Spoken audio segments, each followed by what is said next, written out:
नमस्कार दोस्तों, स्वागत है आपका हमारे YouTube channel the learning Aryavart. दोस्तों, बीपीएससी टीआरई 4 के लिए, बिहार एसएससी के लिए और बिहार पुलिस मद्य निषेध के लिए वेरी इंपॉर्टेंट है हमारे लूसेंट सीरीज जो हम चला रहे हैं। देखिएगा, लूसेंट सीरीज जो है हम लोग यहाँ तक पढ़ चुके हैं। अब महाद्वीप से शुरू करना है, तो आप लोग खोल लीजिएगा पेज नंबर 97 महाद्वीप, है ना। चलिए शुरू करते हैं। दोस्तों, पृथ्वी पर भूभाग की सबसे बड़ी इकाई को महाद्वीप कहते हैं। क्या कहते हैं? पृथ्वी पर जितना भी सबसे बड़ा जो स्थल है, जिसको क्या हम कहते हैं, हम लोग महाद्वीप कहते हैं। 7 महाद्वीपों में बांटा गया, आपको पता ही होगा। तो पृथ्वी के 29 से 30% भाग पर महाद्वीपों का विस्तार पाया जाता है। यानी टोटल पृथ्वी पर कितना, तो 30% पे क्या पाया जाता है हमारा, तो महाद्वीप पाया जाता है। ऐसे एक जगह तो नहीं है, लेकिन कहीं कहीं पे ऐसे है। तो महाद्वीप आप लोगों को तो पता ही होगा, ज़्यादा इसमें डिटेल्स में जाना नहीं है।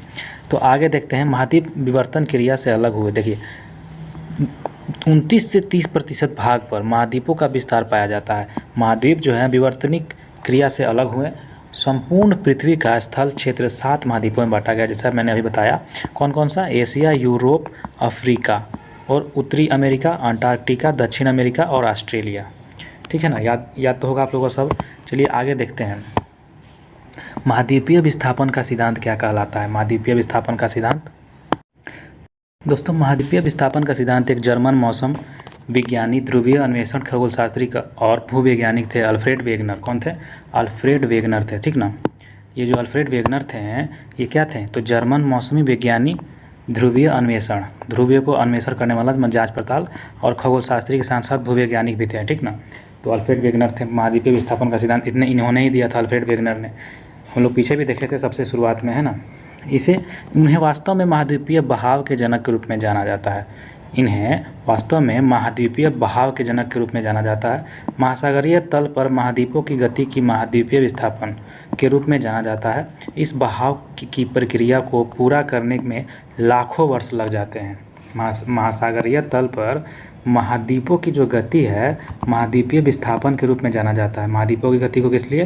तो महाद्वीपीय में विस्थापित हुआ, इधर से उधर गया, उसी को हम लोग बोलते हैं महाद्वीपीय विस्थापन। तो इस बहाव की प्रक्रिया पूरा होने में बहुत दिन लगा, लाखों वर्ष लगा। जैसे कि हम लोग जानते हैं, हम लोग जो महाद्वीप में रहते हैं, एशिया महाद्वीप में रहते हैं, तो ये जो है महाद्वीप जो है पहले था, मतलब इसका 50% हिस्सा जो हम लोग भारत है ना, भारत, ये नीचे से हम लोग जानते हैं टूट के गया है, जाके मिला है एशिया वाला महाद्वीप में। तो जाके हमारा जो जुट गया है, तो हम लोग ये भी वही बात यहाँ पे हो रहा है कि जो है महाद्वीपीय विस्थापन कैसे कैसे होता है। देखिएगा, तो वेगनर के अनुसार जो है कार्बनिफेरस युग, एक कार्बनिफेरस युग में सभी महाद्वीपों ने एक महाद्वीपीय द्रव्यमान का निर्माण किया था। ठीक ना, जैसे पैंजिया कहा जाता है, जिसका अर्थ होता है संपूर्ण पृथ्वी।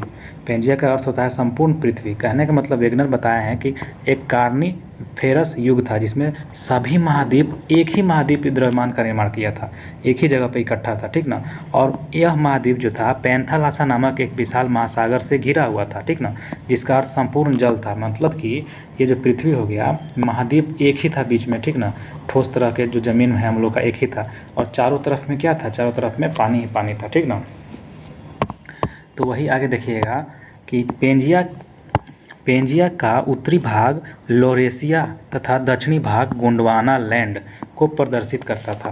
पेंजिया का उत्तरी भाग लोरेशिया को तथा दक्षिणी भाग गोंडवाना लैंड को प्रदर्शित करता था। ये जो पेंजिया है, हम लोग देखे थे, ये जो हमारा पेंजिया था यहाँ पे, और चारों तरफ से क्या था? विशाल महासागर जो पैंथालासा था। तो यही पेंजिया के जो उत्तरी भाग है, ऊपर में ये जो ये वाला हिस्सा हो गया, उत्तरी भाग लोरेशिया कहलाता था, दक्षिणी भाग गोंडवाना लैंड कहलाता था। ठीक ना, देखिएगा आगे चलकर पेंजिया या विभंजन हो गया। पेंजिया में क्या हो गया? विभंजन, मतलब टूट गया, और स्थल भाग एक दूसरे से क्या हो गया? अलग हो गया। यहाँ से ये अलग हो गया। ठीक ना, बीच में से यह विभाजन 2 दिशाओं में प्रवाह के रूप में हुआ, एक चल गया ऊपर, एक चल गया नीचे। उत्तर की ओर या भूमध्य रेखा की ओर जो प्रवाह गुरुत्व बल तथा प्लवनशीलता के बल के द्वारा हुआ, जो उत्तर की ओर जो हुआ भूमध्य रेखा की ओर प्रवाह गुरुत्व बल के तथा प्लवनशीलता के बल के द्वारा हो गया, गुरुत्व बल के द्वारा। जबकि पश्चिम की ओर जो प्रवाह हुआ था वो सूर्य और चंद्रमा के ज्वारीय बल के कारण हुआ था। जो नीचे जो था, नीचे जो आया दक्षिण की तरफ, पश्चिम की तरफ, जबकि पश्चिम की ओर प्रवाह जो हुआ सूर्य तथा चंद्रमा के ज्वारीय बल के कारण हुआ था। तो परिणाम स्वरूप हम लोग देखे रहे हैं महासागरों तथा महाद्वीपों का वर्तमान स्वरूप अभी कैसा प्राप्त है। सबसे पहले एशिया को जानते हैं हम लोग। एशिया महाद्वीप जो है, एशिया शब्द की उत्पत्ति हिब्रू भाषा के आंसू से हुई है। हिब्रू भाषा की किससे हुई है? आंसू से हुई है, जिसका अब शाब्दिक अर्थ होता है उदित। उदित सूर्य से, उदित मतलब उगता हुआ सूर्य से, है ना। उदित सूर्य का अर्थ हो गया उगता हुआ सूर्य। तो यह संसार का सबसे बड़ा महाद्वीपीय है। यह विश्व के लगभग 30% क्षेत्रफल विस्तृत है। मतलब जितना भी महाद्वीप है सारा, उसमें से अलग स्पेशल एशिया महाद्वीप जो है 30% क्षेत्रफल में फैला हुआ है।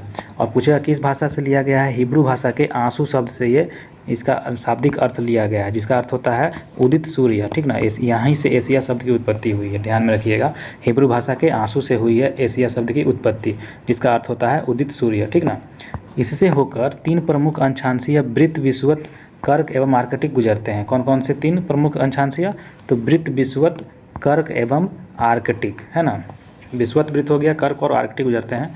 एशिया के उत्तर में आर्कटिक महासागर है। एशिया के ऊपर में जाइएगा तो आर्कटिक महासागर आपको देखने को मिलेगा। दक्षिण में देखिएगा तो हिंद महासागर, और पूरब में देखिएगा तो प्रशांत महासागर देखने को मिलता है। हमारा जो एशिया है, ये हमारा जो है मान के चलिए ग्लोब है, और यहाँ पे 0 डिग्री है। हमारा भारत कर्क रेखा पर है, यहाँ पर है ना। यहाँ पे अमेरिका है, यहाँ पे दक्षिणी अमेरिका है, यहाँ पे उत्तरी अमेरिका हो गया, है ना। यहाँ पे अफ्रीका हो गया, यहाँ पे यूरोप हो गया, यहाँ पे ऑस्ट्रेलिया हो गया, है ना। और ऊपर नीचे हम लोग देखे थे, यहाँ पे जो है ध्रुवीय इलाका हो जाता है। तो दोस्तों कह रहा है कि दक्षिण में क्या कह रहा है, हाँ, एशिया के उत्तर में आर्कटिक महासागर है। हमारा जो है भारत, यहीं पे है ना हम लोग, एशिया है, ये हमारा एशिया हो गया। तो एशिया के, अगर एशिया के उत्तर में जाएगा तो आर्कटिक महासागर देखने को मिलेगा, ये वाला ऊपर वाला। और दक्षिण में आइएगा तो हिंद महासागर यहाँ पे देखने को मिलेगा। तो पश्चिम में यूराल पर्वत, कैस्पियन सागर, काला सागर, भूमध्य सागर एशिया और यूरोप की सीमा बनाती है। कहाँ पे? पश्चिम में। पश्चिम में जो है, इसके पश्चिम में पश्चिम में यूराल पर्वत, कैस्पियन सागर, काला सागर, भूमध्य सागर एशिया और यूरोप का सीमा बनाती है। चलिए आगे देखते हैं दोस्तों। लाल सागर और स्वेज नहर एशिया को अफ्रीका से अलग करता है। लाल सागर और स्वेज नहर किसको अलग करता है? एशिया को अफ्रीका से अलग करता है, लाल सागर और स्वेज नहर। बेरिंग जल संधि एशिया के चुकची प्रायद्वीप, रूस से अलास्का, उत्तरी अमेरिका से अलग करती है। दोस्तों पहले इसको आपको मतलब एक बार मैप में देखेगा ना तो बढ़िया से समझ में आएगा, ठीक ना। अब तो मैप यहाँ पे मैं लगा नहीं सकता हूँ, आप लोग एक बार मैप से देखिएगा तो बहुत अच्छा समझ में आता है। वहाँ पे लाल सागर को देखिएगा और स्वेज नहर देखिएगा, ठीक ना, जो ऐसे आया हुआ है। यहाँ पे हमारा सऊदी अरब हो गया, हमारा ईरान हो गया, इधर सऊदी अरब हो गया, बीच में से क्या गया हमारा लाल सागर और स्वेज नहर। एशिया को अफ्रीका से अलग करता है। बेरिंग जल संधि एशिया के चुकची प्रायद्वीप, रूस को, सॉरी गलत बता दिया, एक बार इसको ध्यान में आप लोग देख लीजिएगा, ठीक ना। तो कहाँ गया, हाँ, बेरिंग जल संधि एशिया के चुकची प्रायद्वीप, जो रूस को, अलास्का, उत्तर अमेरिका से अलग करती है। यह आर्कटिक महासागर एवं प्रशांत महासागर को जोड़ती है, ठीक ना। बेरिंग जल संधि के बीच में डायोमेड द्वीप समूह और सेंट लॉरेंस द्वीप समूह स्थित है। कहाँ का रहा है कि बेरिंग जल संधि एशिया के चुकची प्रायद्वीप, जो रूस में है, चुकची प्रायद्वीप कहाँ पे है? चुकची प्रायद्वीप रूस में है। अलास्का उत्तरी अमेरिका से अलग करती है। यह आर्कटिक महासागर एवं प्रशांत महासागर को जोड़ती है। बेरिंग जल संधि के बीच में डायोमेड द्वीप समूह है। बेरिंग जल संधि जो है उसी के बीच में डायोमेड द्वीप समूह है और सेंट लॉरेंस द्वीप स्थित है। बेरिंग जल संधि अंतर्राष्ट्रीय तिथि रेखा के समानांतर ही स्थित है। बेरिंग जल संधि कहाँ पे है? अंतर्राष्ट्रीय तिथि रेखा जो है एक वहीं पे हमारा बेरिंग जल संधि देखने को मिलता है ना। 180 डिग्री अंतर्राष्ट्रीय तिथि रेखा हम लोग देखे भी थे पीछे, बेरिंग जल संधि कहाँ पे था, है ना। तो बेरिंग जल संधि के बीच में ही डायोमेड द्वीप समूह और सेंट लॉरेंस द्वीप समूह स्थित है, याद रखिएगा। डायोमेड द्वीप समूह और सेंट लॉरेंस द्वीप समूह कहाँ पे है? बेरिंग जल संधि में है ना। आगे देखते हैं, यहाँ विश्व की लगभग 60% जनसंख्या, सर्वाधिक जनसंख्या वाला महाद्वीप निवास करती है। क्यों 60% है? क्योंकि भारत और चाइना दोनों मिलकर 60% से 50% तो यही कब्जा किया हुआ है, भारत और चाइना। बाकी का जो 10% और जो लीजिएगा तो इंडोनेशिया भी आता है हमारा, है ना। चलिए आगे देखते हैं। एशिया महाद्वीप में अति प्राचीन युग के स्थलखंड अंगारा लैंड, रूस एवं चीन और गोंडवाना लैंड प्रायद्वीपीय भारत स्थित आता है। जो हम लोग देखे थे अंगारा लैंड, गोंडवाना लैंड, जो 2 भागों में बटा था पेंजिया, तो वही कह रहा है जो एशिया महाद्वीप में अति प्राचीन युग के स्थलखंड कौन कौन से? अंगारा लैंड में आता है रूस, चीन, और गोंडवाना लैंड में आता है हमारा भारत, प्रायद्वीपीय भारत आता है, ठीक ना। प्रायद्वीपीय भारत जो ये वाला हिस्सा आता है ना, यही प्रायद्वीपीय भारत कहलाता है। मान लो का नीचे वाला जो हिस्सा होता है, ऐसे जो हम लोग नीचे वाला जो हिस्सा होता है प्रायद्वीपीय भारत कहलाता है, ठीक ना। एशिया महाद्वीप की 3 प्रमुख प्रायद्वीप है, अरब का प्रायद्वीप, दक्कन का प्रायद्वीप, इंडोचीन का प्रायद्वीप, ठीक ना। तो एशिया महाद्वीप का जो 3 प्रमुख प्रायद्वीप है, कौन कौन सा 3 प्रमुख प्रायद्वीप है एशिया महाद्वीप में? तो अरब का प्रायद्वीप है, सबसे बड़ा प्रायद्वीप अरब का ही प्रायद्वीप को बोलते हैं। दक्कन का प्रायद्वीप है और इंडोचीन का प्रायद्वीप है। अरब प्रायद्वीप जो है विश्व का सबसे बड़ा प्रायद्वीप है। देखिए यहाँ पे लिख दिया ना कि सबसे बड़ा प्रायद्वीप अरब प्रायद्वीप आता है। और एशिया महाद्वीप में 3 प्रमुख प्रायद्वीप है। एक तो अरब हो गया, ये भी एशिया में ही आता है। दक्कन का प्रायद्वीप, ये भी एशिया में आता है। इंडोचीन का प्रायद्वीप, ये भी एशिया में आता है। इंडोचीन मतलब इंडिया और चीन का प्रायद्वीप हम लोग का वाला और चाइना वाला है ना। दक्कन का प्रायद्वीप हो गया और अरब का प्रायद्वीप, ध्यान में रखिएगा। एशिया की नदियों को सभ्यता का पालना एवं एशिया महाद्वीप को सभी धर्मों का आद्य भूमि भी कहा जाता है। एशिया महाद्वीप को सभ्यता का पालना कहा जाता है क्योंकि सभ्यता यहीं से शुरू होता है, एशिया से हम लोग से। ऐसा याद करने के लिए समझा रहे हैं। सभ्यता का पालना कहा जाता है और एशिया महाद्वीप को सभी धर्मों का आद्य भूमि भी कहा जाता है क्योंकि सभी धर्म हम लोग जो है एशिया महाद्वीप में पाया जाता है। तो हम लोग का धर्म जो है सभी धर्मों का आद्य भूमि यहीं से शुरुआत होता है, इसीलिए सभी धर्मों का आद्य भूमि यहीं से इसको कहा जाता है, एशिया महाद्वीप को, है ना। चलिए आगे देखते हैं। एशिया में विश्व की सबसे ऊंची पर्वत शिखर जो है हिमालय पर्वतमाला श्रेणी का माउंट एवरेस्ट जो है 8,850 मीटर जो कि है, जो नेपाल में स्थित है, यहीं पे पाया जाता है, जहां इसे सागरमाथा के नाम से जानते हैं। सागरमाथा किसे बोलते हैं?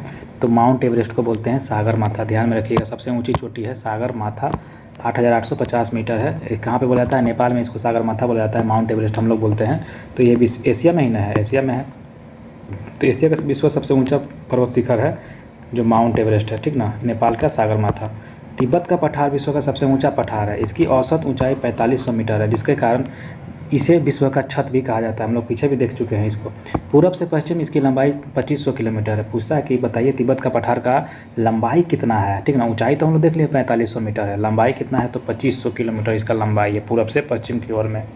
तिब्बत के पठार का लंबाई कितनी है? तो 2500 किलोमीटर है इसका पूरब से पश्चिम दिशा में, ठीक ना। एशिया में विश्व के सर्वाधिक जनसंख्या वाला देश भारत। देखिए पहले चीन था, भारत को आ गया है। एशिया में विश्व का सर्वाधिक जनसंख्या वाला देश भारत।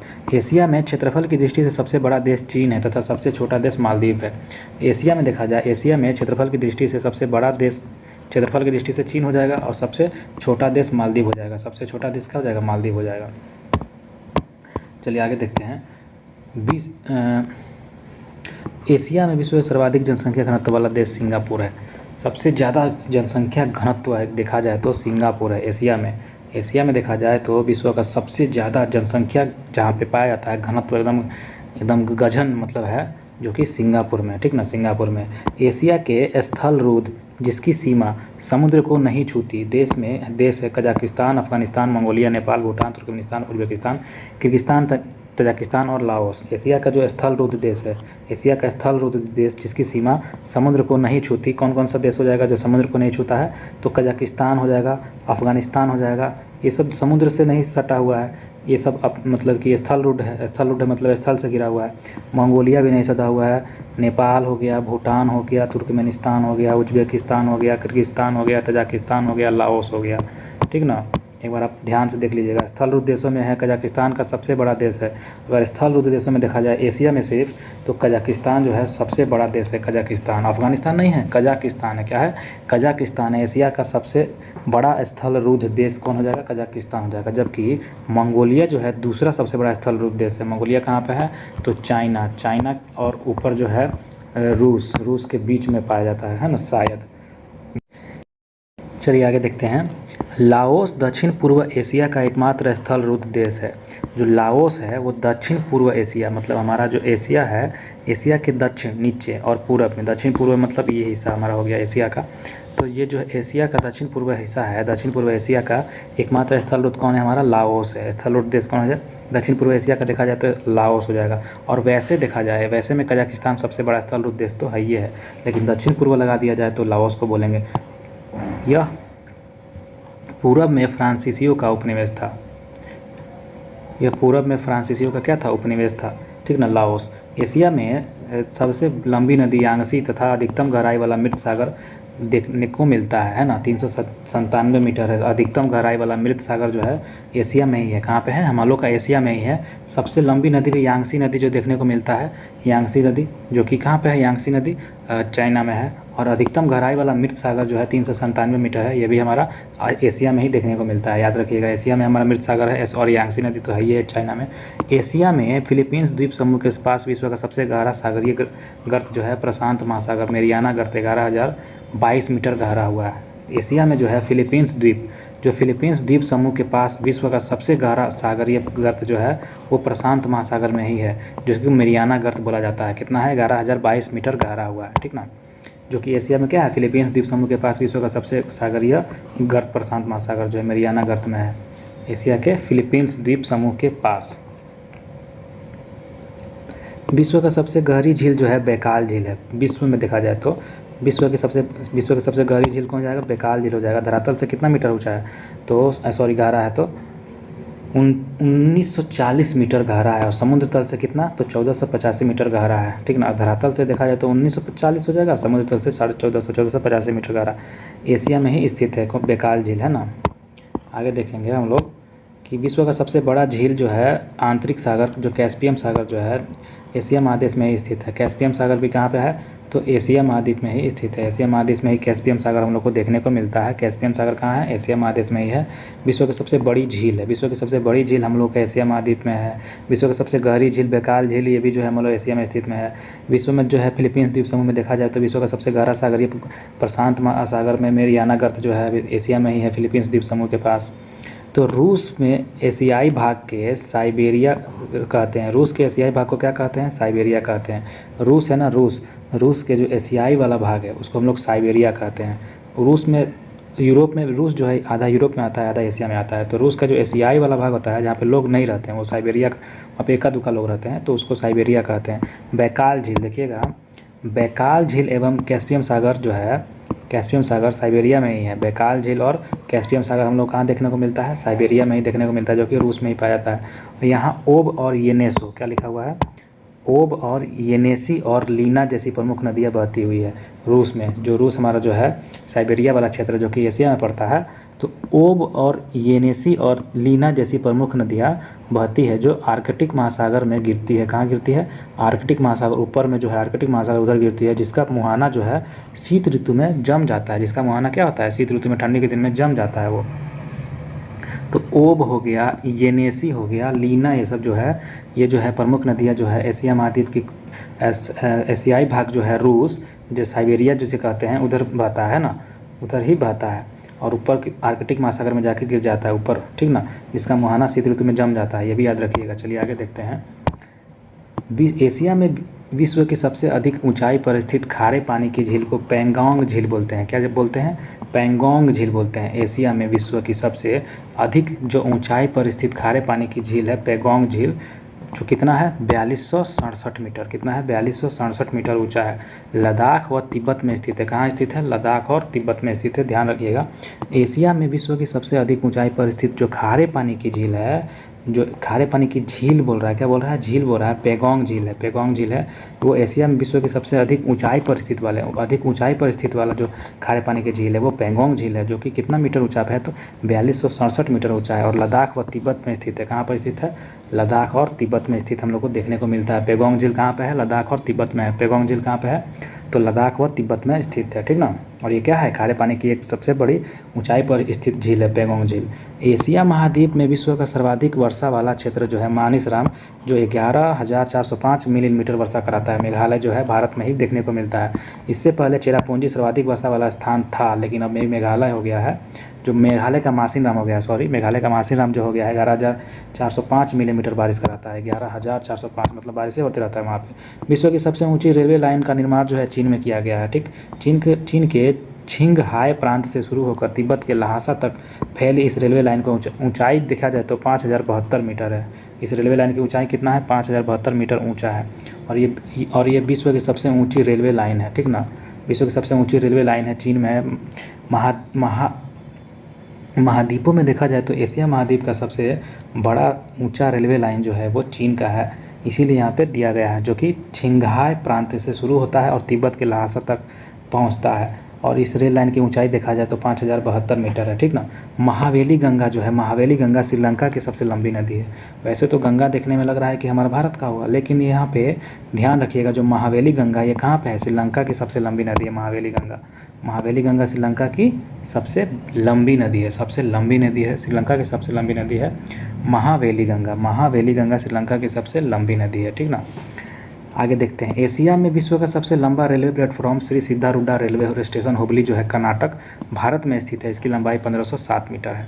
तो एशिया में विश्व का सबसे लंबा रेलवे प्लेटफॉर्म जो है श्री सिद्धारूढ़ा रेलवे स्टेशन जो है हुबली कर्नाटक है। क्या है, हुबली कर्नाटक है, हुबली कर्नाटक है। ये भारत में अपना स्थित है। इसकी लंबाई 1507 मीटर है, लगभग 1.5 किलोमीटर है ना। 1507 मीटर मतलब 1.5 किलोमीटर लंबा है, ठीक ना। रेलवे प्लेटफॉर्म जो है विश्व का सबसे लंबा रेलवे प्लेटफॉर्म है ना। श्री सिद्धारूढ़ा रेलवे स्टेशन हुबली कर्नाटक भारत में स्थित है एशिया में। इसकी लंबाई 1507 मीटर, ध्यान रखिएगा। चीन विश्व का सर्वाधिक मछली पकड़ने वाला देश बन गया है, चीन, ठीक ना। सबसे ज़्यादा मछली पकड़ता है चीन, बेचता है। विश्व का सर्वाधिक समाचार पत्र पढ़ने वाला देश हांगकांग है। सबसे ज़्यादा समाचार पत्र पढ़ता है, बढ़िया है, समाचार पत्र पढ़ता है हांगकांग। बैठ के हांगकांग क्या करता है, समाचार पत्र पढ़ते रहता है। विश्व का सर्वाधिक डाकघर वाला देश कौन सा है, भारत है। विश्व का सर्वाधिक डाकघर वाला देश, सर्वाधिक डाकघर वाला देश क्या है, तो हमारा भारत है। विश्व का सर्वाधिक डाकघर वाला देश कौन हो जाएगा, भारत हो जाएगा। क्या हो जाएगा, भारत हो जाएगा। सर्वाधिक डाकघर वाला देश क्या हो जाएगा, भारत हो जाएगा, है ना।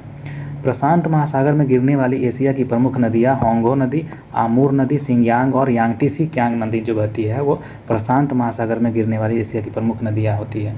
कौन सी नदी, होंगो नदी, आमूर नदी, सिक्योंग नदी और यांगटीसी क्योंग नदी। सिक्योंग यांगटीसी क्योंग नदी जो है प्रशांत महासागर में गिरने वाली एशिया की प्रमुख नदियाँ हैं। भूमध्य सागरीय जलवायु के एशियाई देश जो है Cyprus, Jordan, Turkey, Israel, Lebanon, ये क्या है, तो ये भूमध्य सागर का जो है जलवायु एशियाई देश है। चलिए ये सब तो कुछ याद हो नहीं पाएगा सुनने सुनते। चलिए, एशिया का सबसे घना बसा द्वीप जावा है, ये याद कर लीजिएगा। एशिया का सबसे घना बसा द्वीप जो है, घना बसा द्वीप जावा है। क्या है, जावा है एशिया का सबसे घना। और सबसे ज़्यादा घनत्व हम लोग देखे थे, एशिया का जनसंख्या घनत्व किस में था, तो सिंगापुर में था। और बसा द्वीप का सबसे घना बसा द्वीप बोलेगा तो क्या हो जाएगा, जावा हो जाएगा। एशिया का सबसे घना बसा द्वीप क्या हो जाएगा, जावा हो जाएगा, ठीक ना। एशिया में सर्वाधिक जूट एवं गन्ना उत्पादक देश क्रमशः बांग्लादेश एवं भारत में पाया जाता है। सबसे ज़्यादा जूट और गन्ना कहाँ पाया जाता है, बांग्लादेश में और भारत में। बांग्लादेश और भारत में सबसे ज़्यादा क्या पाया जाता है, जूट और गन्ना। कहाँ पे, एशिया का सर्वाधिक जूट और गन्ना उत्पादक देश है बांग्लादेश और भारत, बांग्लादेश और भारत। देखिएगा, एशिया में सर्वाधिक जल विद्युत का विकास जो है जापान में हुआ है। एशिया में सर्वाधिक सबसे ज़्यादा जल से विद्युत बनाने वाला विकास कहाँ पे हुआ है, जापान किया है। पानी से मतलब जल से विद्युत बनाने का जो है सबसे ज़्यादा विकास किया है कौन, जापान किया है। जापान भी एशिया में ही आता है, ठीक ना। एशिया का सबसे बड़ा रेल मार्ग जो है ट्रांस साइबेरियन रेल मार्ग जो है, जबकि कहाँ पे है, तो रूस में है। इसकी लंबाई कितनी है, तो 9438 किलोमीटर है। कितनी है, 9438 किलोमीटर। समझ लीजिए एक बार चलता है गाड़ी तो एक रुकता नहीं है, 9438 किलोमीटर तक चलते रहता है ना। इतना लंबा, बीच में कहीं इसका क्या नहीं है, बीच में कहीं इसका रोक नहीं है, ठीक ना। यह लेनिनग्राड से व्लादिवोस्टोक तक जाता है। लेनिनग्राड से कहाँ तक जाता है, व्लादिवोस्टोक तक जाता है, ध्यान में रखिएगा। चलिए देखते हैं माउंट एवरेस्ट से संबंधित कुछ तथ्य देखते हैं, बहुत इंपॉर्टेंट है। पिंक कलर में दिया हो तो इंपॉर्टेंट तो होगा ही होगा। तो माउंट एवरेस्ट का नाम तत्कालीन भारत के महासर्वेक्षक सर जॉर्ज एवरेस्ट के नाम पर पड़ा था। कौन थे, तो भारत के महासर्वेक्षक थे, भारत के सर्वेक्षण करने आए थे सर जॉर्ज एवरेस्ट। कौन थे, सर जॉर्ज एवरेस्ट। इन्हीं के नाम पर पड़ा था माउंट एवरेस्ट का नाम, ठीक ना। भारत के महासर्वेक्षक थे भारत के सर जॉर्ज एवरेस्ट, जिन्होंने एवरेस्ट की अवस्थिति का पता लगाया था। वे 1830 से लेकर 1843 ईस्वी तक भारत के महासर्वेक्षक रहे थे। 1830 से 43 तक लगभग 13 साल तक ये भारत के महासर्वेक्षक रहे थे। और विगत में माउंट एवरेस्ट को चोटी 15 कहा जाता था। मतलब उस समय जो कहा जाता था इसको, माउंट एवरेस्ट को पहले क्या कहता था, चोटी 15 पहले मैंने पुराना नाम क्या था, माउंट एवरेस्ट का पुराना नाम था चोटी 15। जब ये जो चोटी 15 का जो क्या होता था, तो सर्वेक्षण चल रहा था भारत के कौन थे सर्वेक्षण करने वाले, सर जॉर्ज एवरेस्ट थे। तो इन जब तक सर्वेक्षण कर रहे थे उससे पहले जो था विगत समय में इसका नाम था चोटी 15।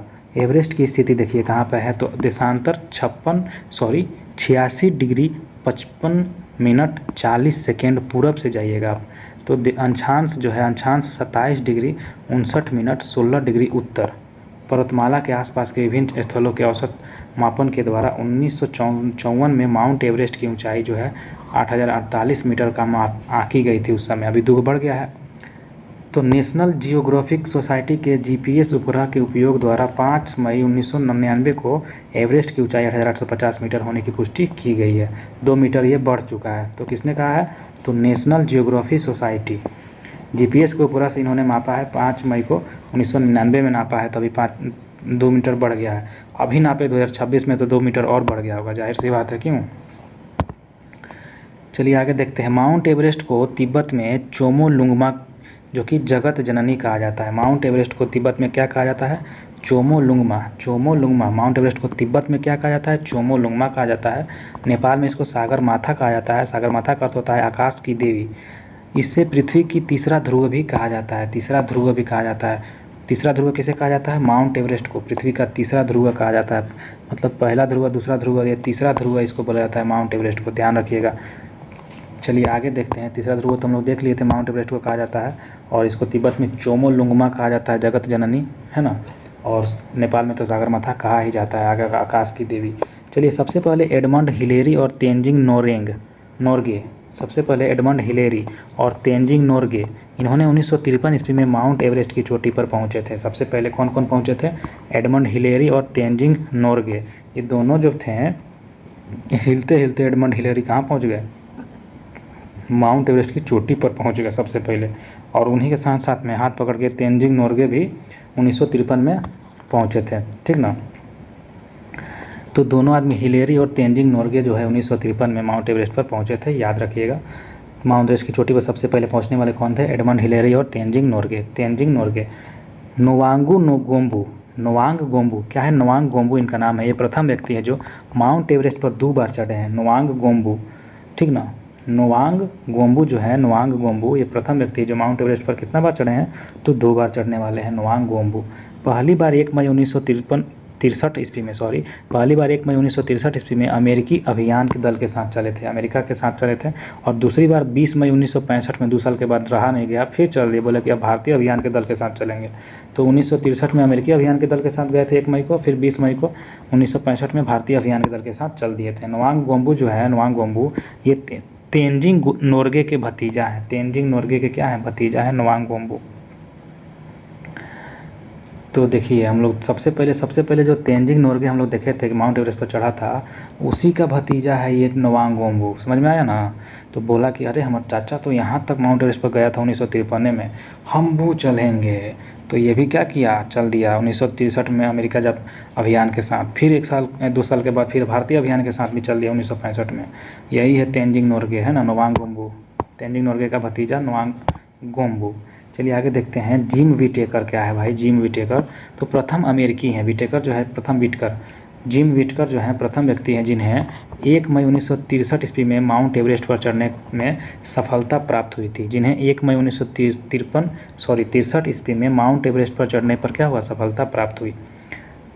1963 में चढ़े थे जिम विटेकर, प्रथम अमेरिकी थे जिन्हें 1 मई 1963 में माउंट एवरेस्ट पर चढ़ने में सफलता प्राप्त हुई थी। यहाँ पे जो है नहीं दिखा रहा है, अमेरिका अभियान के साथ चला था जो नोवांग गोम्बू, इन्हीं के साथ जिम विटेकर के साथ। प्रथम व्यक्ति तो सबसे पहले यही चढ़े थे ना, आगे आगे रहेंगे। अमेरिका का जो अभियान चल रहा है तो वही ना नाम होगा, सबसे पहले उनका नाम होगा। तो 1 मई को तो वो भी चला था नोवांग गोम्बू, लेकिन आगे जो पहले आएगा उसी को बोला जाएगा। तो 1963 ईस्वी में माउंट एवरेस्ट पर चढ़ने में सफलता प्राप्त कर लिए थे Jim Whittaker. Junko Tabei Japan पहली महिला है, जापान की ये पहली महिला है जुंको तेबई, ये महिला है, ठीक ना। जुंको तबई जो एवरेस्ट पर चढ़ी थी 16 मई 1975 में चढ़ी थी। महिला होकर कहाँ चढ़ गई थी? एवरेस्ट पर चढ़ गई थी 16 मई 1975 में। 16 मई 1975 में चढ़ गई थी कहाँ पे? एवरेस्ट पर। जुंको तेबई कहाँ की है? जापान की है। कहाँ की है? जापान की है जुंको तबई कहाँ की है? जैसे जापान जैसे जुंको, तो जुंको तबई जापान की रहने वाली है, पहली महिला है जो एवरेस्ट पर चढ़ी थी। कब चढ़ी थी? तो 1975 में। कब चढ़ी थी? 1975 में। चलिए बछेंद्री पाल जो है पहली भारतीय महिला है जो 23 मई 1984 को एवरेस्ट पर शिखर पर पहुंची थी। तो बछेंद्री पाल को तो सबको याद होगा आप लोगों को। बछेंद्री पाल जो है भारत की महिला है जो 1984 में चढ़ी थी। जापान की जो महिला थी जुंको तेबई 1975 में चढ़ी थी। बछेंद्री पाल प्रथम भारतीय महिला है जो 1984 में एवरेस्ट पर चढ़ी थी, ठीक ना।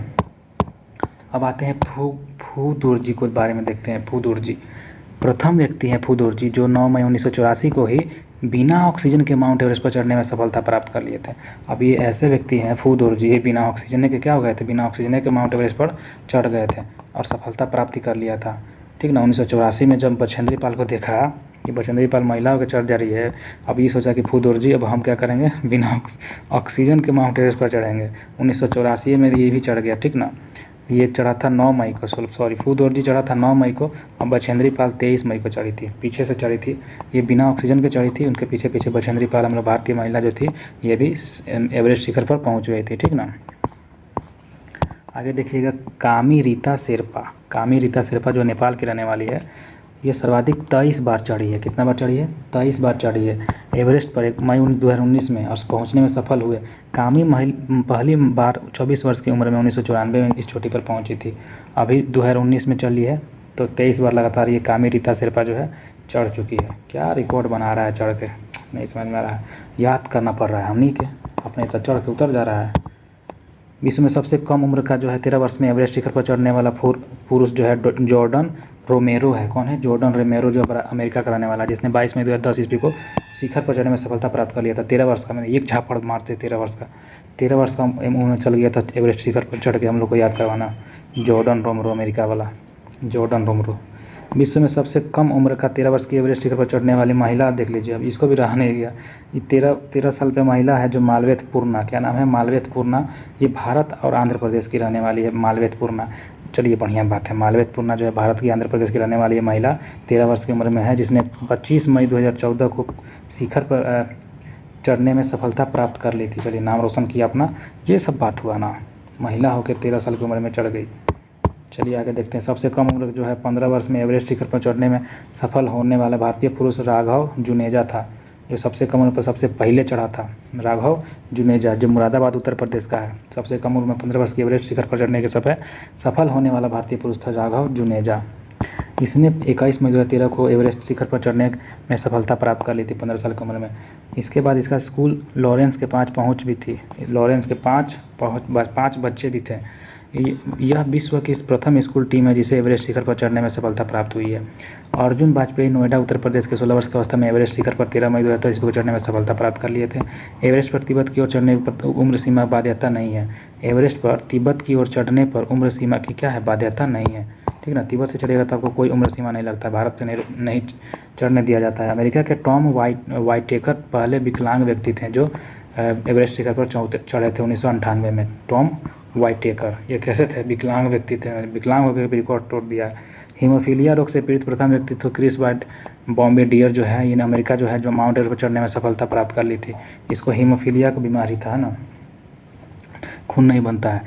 इसने माउंट विंसन को छोड़कर विश्व की सभी महाद्वीपों में ऊंची चोटी पर चढ़ने की सफलता प्राप्त कर ली थी। माउंट विंसन को छोड़कर सभी महाद्वीपों पर चढ़ चुकी है। कौन, क्रिस बॉम्बिडियर। चलिए आगे देखते हैं। एशिया की सबसे लंबी रेलवे सुरंग जो है सीकन, जापान में है। कहाँ पर है, जापान में। एशिया की सबसे लंबी रेलवे सुरंग जो है सीकन जो है कहाँ पे है, जापान में है। एशिया की सबसे लंबी रेलवे सुरंग बोला जाए, सुरंग का नाम लिया जाए तो जापान मारना है, चाइना नहीं मारना है। ठीक ना, जापान मारना है। लंबा बोले तो ऐसे तो चाइना हो जाएगा, लेकिन सुरंग का नाम ले ले, सबसे लंबा रेलवे सुरंग तो क्या हो जाएगा, जापान हो जाएगा, जो 53.85 किलोमीटर है। देख रहे हैं 53 किलोमीटर सुरंग कभी देखें आज तक, लंबी है। समुद्र तल से इसकी गहराई देखा जाए तो 240 मीटर है। एशिया का सबसे बड़ा रबर उत्पादक व निर्यातक देश थाईलैंड है। मलेशिया और इंडोनेशिया भी है। ठीक ना, मलेशिया और इंडोनेशिया है एशिया का सबसे बड़ा रबर उत्पादक देश, थाईलैंड, मलेशिया और इंडोनेशिया। चलिए आगे देखते हैं।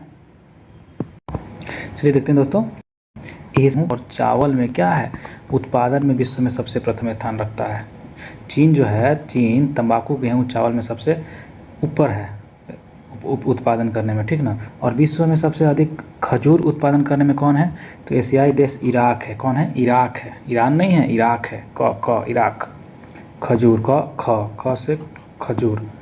एशिया के देश जापान को शहतूत की पत्तियों पर पाले गए रेशम के कीड़ों से प्राप्त कच्चा रेशम पैदा करने में विश्व में प्रथम स्थान है। कौन, जापान।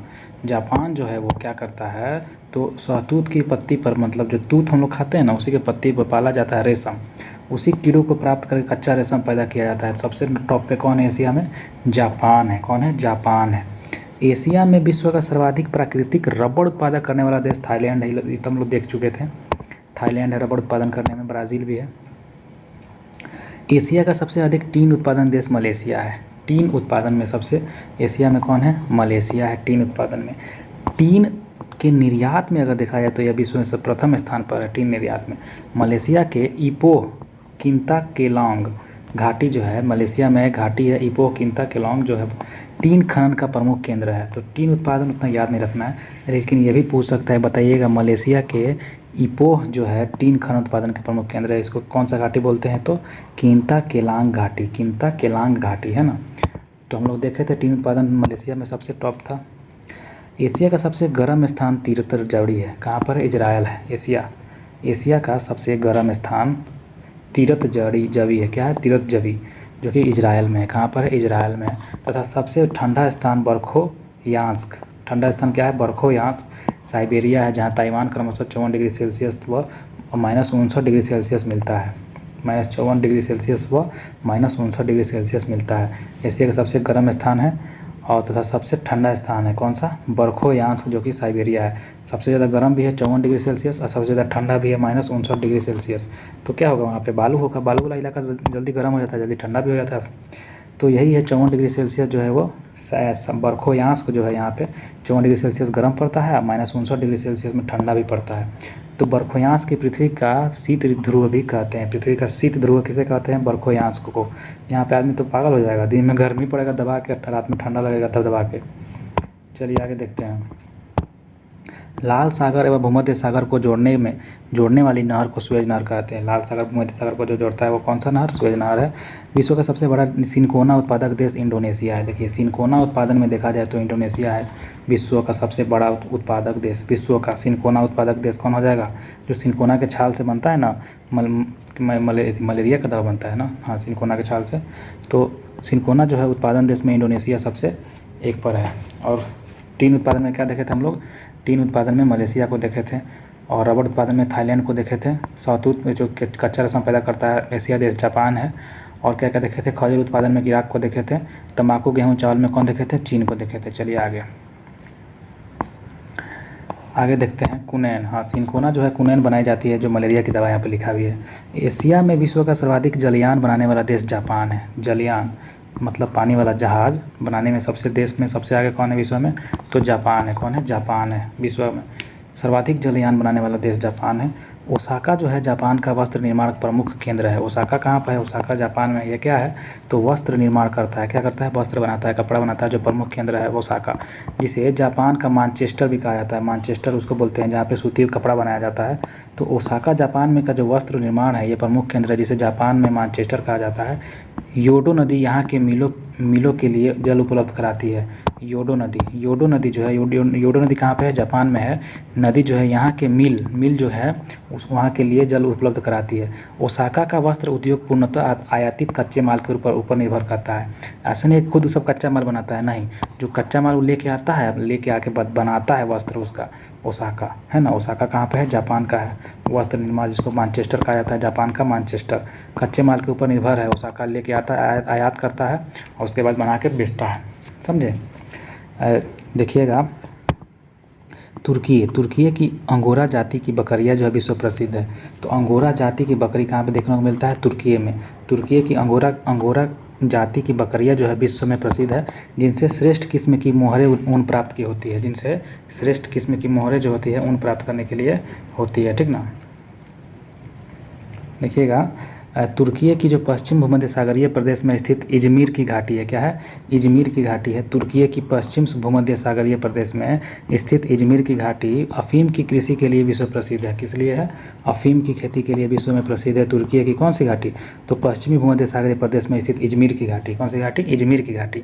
और वहीं तुर्की की जो अंगोरा जाति की जो बकरी विश्व में सबसे ज़्यादा प्रसिद्ध है। अंगोरा जाति की अंगोरा जाति की बकरी होती है जो कहाँ पर सबसे ज़्यादा प्रसिद्ध है?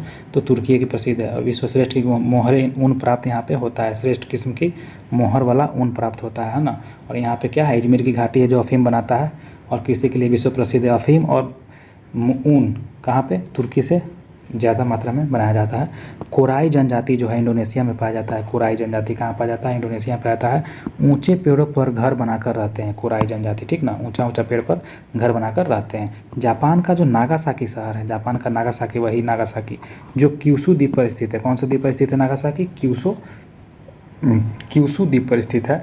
जापानी लोगों की चाय अत्यधिक प्रिय है। जापानी लोगों को चाय बहुत अत्यधिक प्रिय है और ये लोग चाय का एक विशेष उत्सव चा नु यू मनाते हैं। क्या मनाते हैं? चा नु यू मनाते हैं, ठीक ना। जापान के जो नागासाकी शहर के जो क्यूशू द्वीप पर स्थित जो है, जापान के लोग क्या करते हैं? चाय अत्यधिक प्रिय है, इसलिए वो लोग चाय का एक विशेष उत्सव मनाते हैं जिसका नाम है चा नु यू। चा नु यू कहाँ का चाय उत्सव मनाया जाता है? तो जापान का। कहाँ का? जापान का, जो नागासाकी शहर है क्यूशू द्वीप पर स्थित है। ये अलग है, अच्छा ठीक है। जापानी लोग चाय अत्यधिक पीते हैं, ठीक है। और इसका जो विशेष उत्सव नाम है चा नु यू।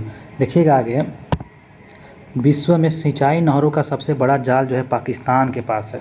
सबसे ज़्यादा सिंचाई नहर जो है सिंचाई करने वाला सबसे बड़ा जाल किसके पास है? पाकिस्तान के पास है ना। इसीलिए पाकिस्तान को नहरों का देश कहा जाता है। नहरों का देश किसे कहा जाता है? पाकिस्तान को कहा जाता है, याद रखिएगा।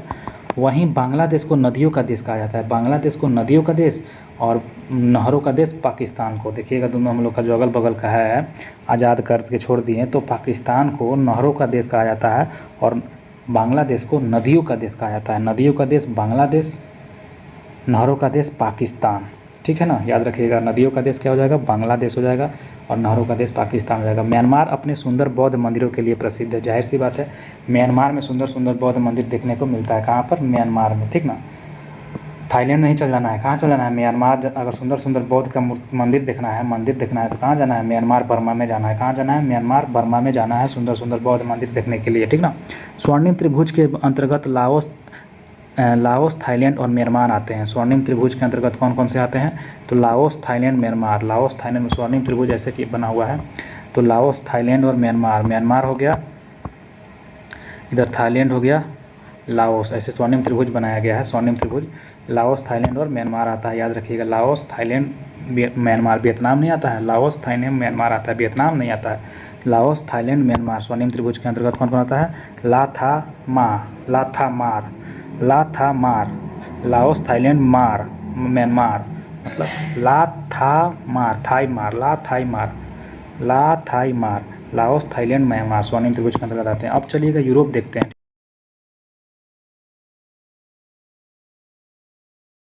नमस्कार दोस्तों, हम लोग पढ़ रहे थे यूरोप से पढ़ रहे थे ना। तो यूराल एवं काकेशस पर्वत एशिया महाद्वीप को यूरोप से पृथक करता है। यूराल और काकेशस पर्वत जो है ये एशिया महाद्वीप को किससे अलग करता है? यूरोप से अलग करता है। तो बताइएगा एशिया महाद्वीप से यूरोप को अलग करने वाला कौन कौन सा पर्वत है? तो यूराल एवं काकेशस पर्वत है। यूराल एवं काकेशस पर्वत है। आगे देखिए, यह महाद्वीप एशिया के पश्चिम में स्थित है। तो ये जो महाद्वीप है यूरोप महाद्वीप, ये किधर है? तो एशिया महाद्वीप के पश्चिम में देखने को मिलता है यूरोप महाद्वीप, है ना। आर्कटिक वृत्त इससे होकर गुजरता है। बताइएगा कौन सा वृत्त जो है वो यूरोप से होकर गुजरता है? तो आर्कटिक वृत्त जो है वो यूरोप महाद्वीप से होकर गुजर जाता है। यह 3 तरह से जल से घिरा हुआ है। बताइएगा कौन सा ऐसा महाद्वीप है जो 3 तरह से जल से घिरा हुआ है? तो यूरोप है। इस महाद्वीप में 46 देश है। बताइएगा कौन सा ऐसा महाद्वीप है जिसमें 46 देश हैं? तो यूरोप है। बताइएगा यूरोप में कितने देश हैं? तो 46 देश हैं। यह विश्व का सर्वाधिक नगरीकृत महाद्वीप है। बताइएगा सबसे ज़्यादा नगरीकृत महाद्वीप कौन सा है? तो यूरोप है ना। यूरोप जो है सबसे ज़्यादा क्या है? नगर वाला महाद्वीप है, सबसे ज़्यादा नगर इसमें है ना। यूरोप को प्रायद्वीपियों का प्रायद्वीप भी कहा जाता है। बताइएगा कौन सा ऐसा महाद्वीप है जिसको प्रायद्वीपों का प्रायद्वीप कहा जाता है? तो यूरोप है। कौन है? यूरोप है ना। यूरोप महाद्वीप क्षेत्रफल की दृष्टि से ऑस्ट्रेलिया को छोड़कर अन्य सभी महाद्वीपों से छोटा है। बताइएगा कौन सा ऐसा महाद्वीप है जो क्षेत्रफल की दृष्टि से अगर देखा जाए ऑस्ट्रेलिया को छोड़ के अन्य सभी महाद्वीपों से छोटा है? तो यूरोप। क्षेत्रफल की दृष्टि से ऑस्ट्रेलिया को छोड़ के अन्य सभी महाद्वीपों से छोटा है। कौन है? यूरोप है ना। यूरोप महाद्वीप उत्तर में उत्तरी ध्रुव सागर, दक्षिण में भूमध्य सागर और काला सागर तथा पश्चिम में अंध महासागर से घिरा हुआ है। जो यूरोप महाद्वीप है ना हमारा, उत्तर में कौन सा था? तो उत्तरी ध्रुव सागर है। उत्तर में उत्तरी ध्रुव सागर है यूरोप के। दक्षिण में दक्षिणी भूमध्य सागर है। दक्षिण में क्या है? दक्षिण भूमध्य सागर है। और हम लोग देखते हैं काला सागर तथा पश्चिम दक्षिण में भूमध्य सागर और काला सागर दोनों है, तथा पश्चिम में अंध महासागर से घिरा हुआ है। पश्चिम में अंध महासागर से घिरा हुआ है और दक्षिण में भूमध्य सागर और काला सागर से, उत्तर में उत्तरी ध्रुव सागर से, है ना। पूरब में नहीं है, पूरब में तो है ही है खुद ये। चलिए आगे देखते हैं। यूरोप का जो सर्वोच्च शिखर एल्ब्रुज है, यूरोप का सबसे ऊंचा शिखर कौन सा हो जाएगा? एल्ब्रुज। एल्ब्रुज है जो रूस में स्थित है। कहाँ पर है सर्वोच्च शिखर? एल्ब्रुज है, जो 5642 मीटर है, सबसे ज़्यादा होते हुए भी तो इस 5000 है, ठीक ना, जो रूस में स्थित है। एल्ब्रुज, एल्ब्रुज कहाँ पे है? यूरोप का सर्वोच्च शिखर एल्ब्रुज है, रूस में स्थित है। आल्प्स की सबसे ऊंची चोटी जो है माउंट ब्लैक फ्रांस में स्थित है। आल्प्स, आल्प्स का सबसे ऊंचा चोटी कौन हो जाएगा? आल्प्स का सबसे ऊंचा चोटी हो जाएगा माउंट ब्लैक, जो कि 4810 मीटर है। यह फ्रांस में स्थित है। कहाँ स्थित है? फ्रांस में स्थित है। फ्रांस में स्थित है। आल्प्स की मेटरहार्न चोटी जो है स्विट्जरलैंड एवं इटली की सीमा पर है। आल्प्स की जो है, आल्प्स की मेटरहार्न जो है, मेटरहार्न चोटी स्विट्जरलैंड की एवं इटली की सीमा पर है। स्विट्जरलैंड एवं इटली की सीमा पर कौन सा है? तो आल्प्स का मेटरहार्न चोटी है। कौन सा चोटी है? मेटरहार्न चोटी है, जो स्विट्जरलैंड और इटली की क्या है? सीमा पर स्थित है ना। चलिए आगे देखते हैं। यूरोप महाद्वीप की सर्वाधिक महत्वपूर्ण नदी डेन्यूब है। यूरोप की सबसे महत्वपूर्ण नदी डेन्यूब नदी है, जो कि 2842 किलोमीटर लंबा है। डेन्यूब नदी किस कहाँ पे है? कौन सी महाद्वीप में है डेन्यूब नदी? तो यूरोप महाद्वीप में है। यूरोप महाद्वीप में है डेन्यूब नदी। डेन्यूब नदी है यूरोप महाद्वीप में है। और हम लोग क्या क्या देखे थे यूरोप के बारे में कि यहाँ पे सर्वोच्च शिखर एल्ब्रुज है, जो रूस में स्थित है। माउंट मैककिनले जो है आल्प्स की सबसे ऊँची चोटी है, ये फ्रांस में है। आल्प्स का मेटरहार्न जो स्विट्जरलैंड का इटली सीमा पर स्थित है। जो माउंट ब्लैक जो है, माउंट ब्लैक कितना मीटर है? तो 4810 मीटर है। और ये आल्प्स का सबसे ऊंचा चोटी है यूरोप में। और हम लोग देखे थे यूरोप महाद्वीप जो है किधर किधर से घिरा हुआ था? तो उत्तर से उत्तरी ध्रुव से घिरा हुआ था, दक्षिण में भूमध्य सागर काला सागर से घिरा हुआ था, और पश्चिम से अंधा महासागर से घिरा हुआ था, है ना। चलिए आगे देखते हैं। हम लोग देख रहे थे कि यूरोप महाद्वीप की सर्वाधिक महत्वपूर्ण नदी डेन्यूब नदी थी, जो कि कितना थी? तो 2842 किलोमीटर थी। ऑस्ट्रिया, बुल्गारिया, चेक, स्लोवाकिया, यूगोस्लाविया और रोमानिया से होकर बहती हुई यूक्रेन की सीमा के निकट काला सागर में जाके गिर जाती है, ठीक ना। डेन्यूब नदी की बात कर रहा है। डेन्यूब नदी के तट पर बुडापेस्ट, बुखारेस्ट, वियना, बेलग्रेड बंदरगाह स्थित है। कौन कौन सा है डेन्यूब नदी के तट पर? तो बुडापेस्ट है। बुडापेस्ट डेन्यूब नदी का, ये तो सबको याद होगा, बुडापेस्ट डेन्यूब नदी। बुखारेस्ट हो जाएगा डेन्यूब नदी। वियना और बेलग्रेड, वियना बेलग्रेड बंदरगाह ये सब अवस्थित है। बेलग्रेड बंदरगाह स्थित है ना डेन्यूब नदी पर ही। डेन्यूब नदी पर ही। डेन्यूब नदी महाद्वीप सर्वाधिक महत्वपूर्ण नदी जो है यूरोप महाद्वीप की सबसे सर्वाधिक महत्वपूर्ण नदी है डेन्यूब नदी, जो कि कितना किलोमीटर है? 2842 किलोमीटर है।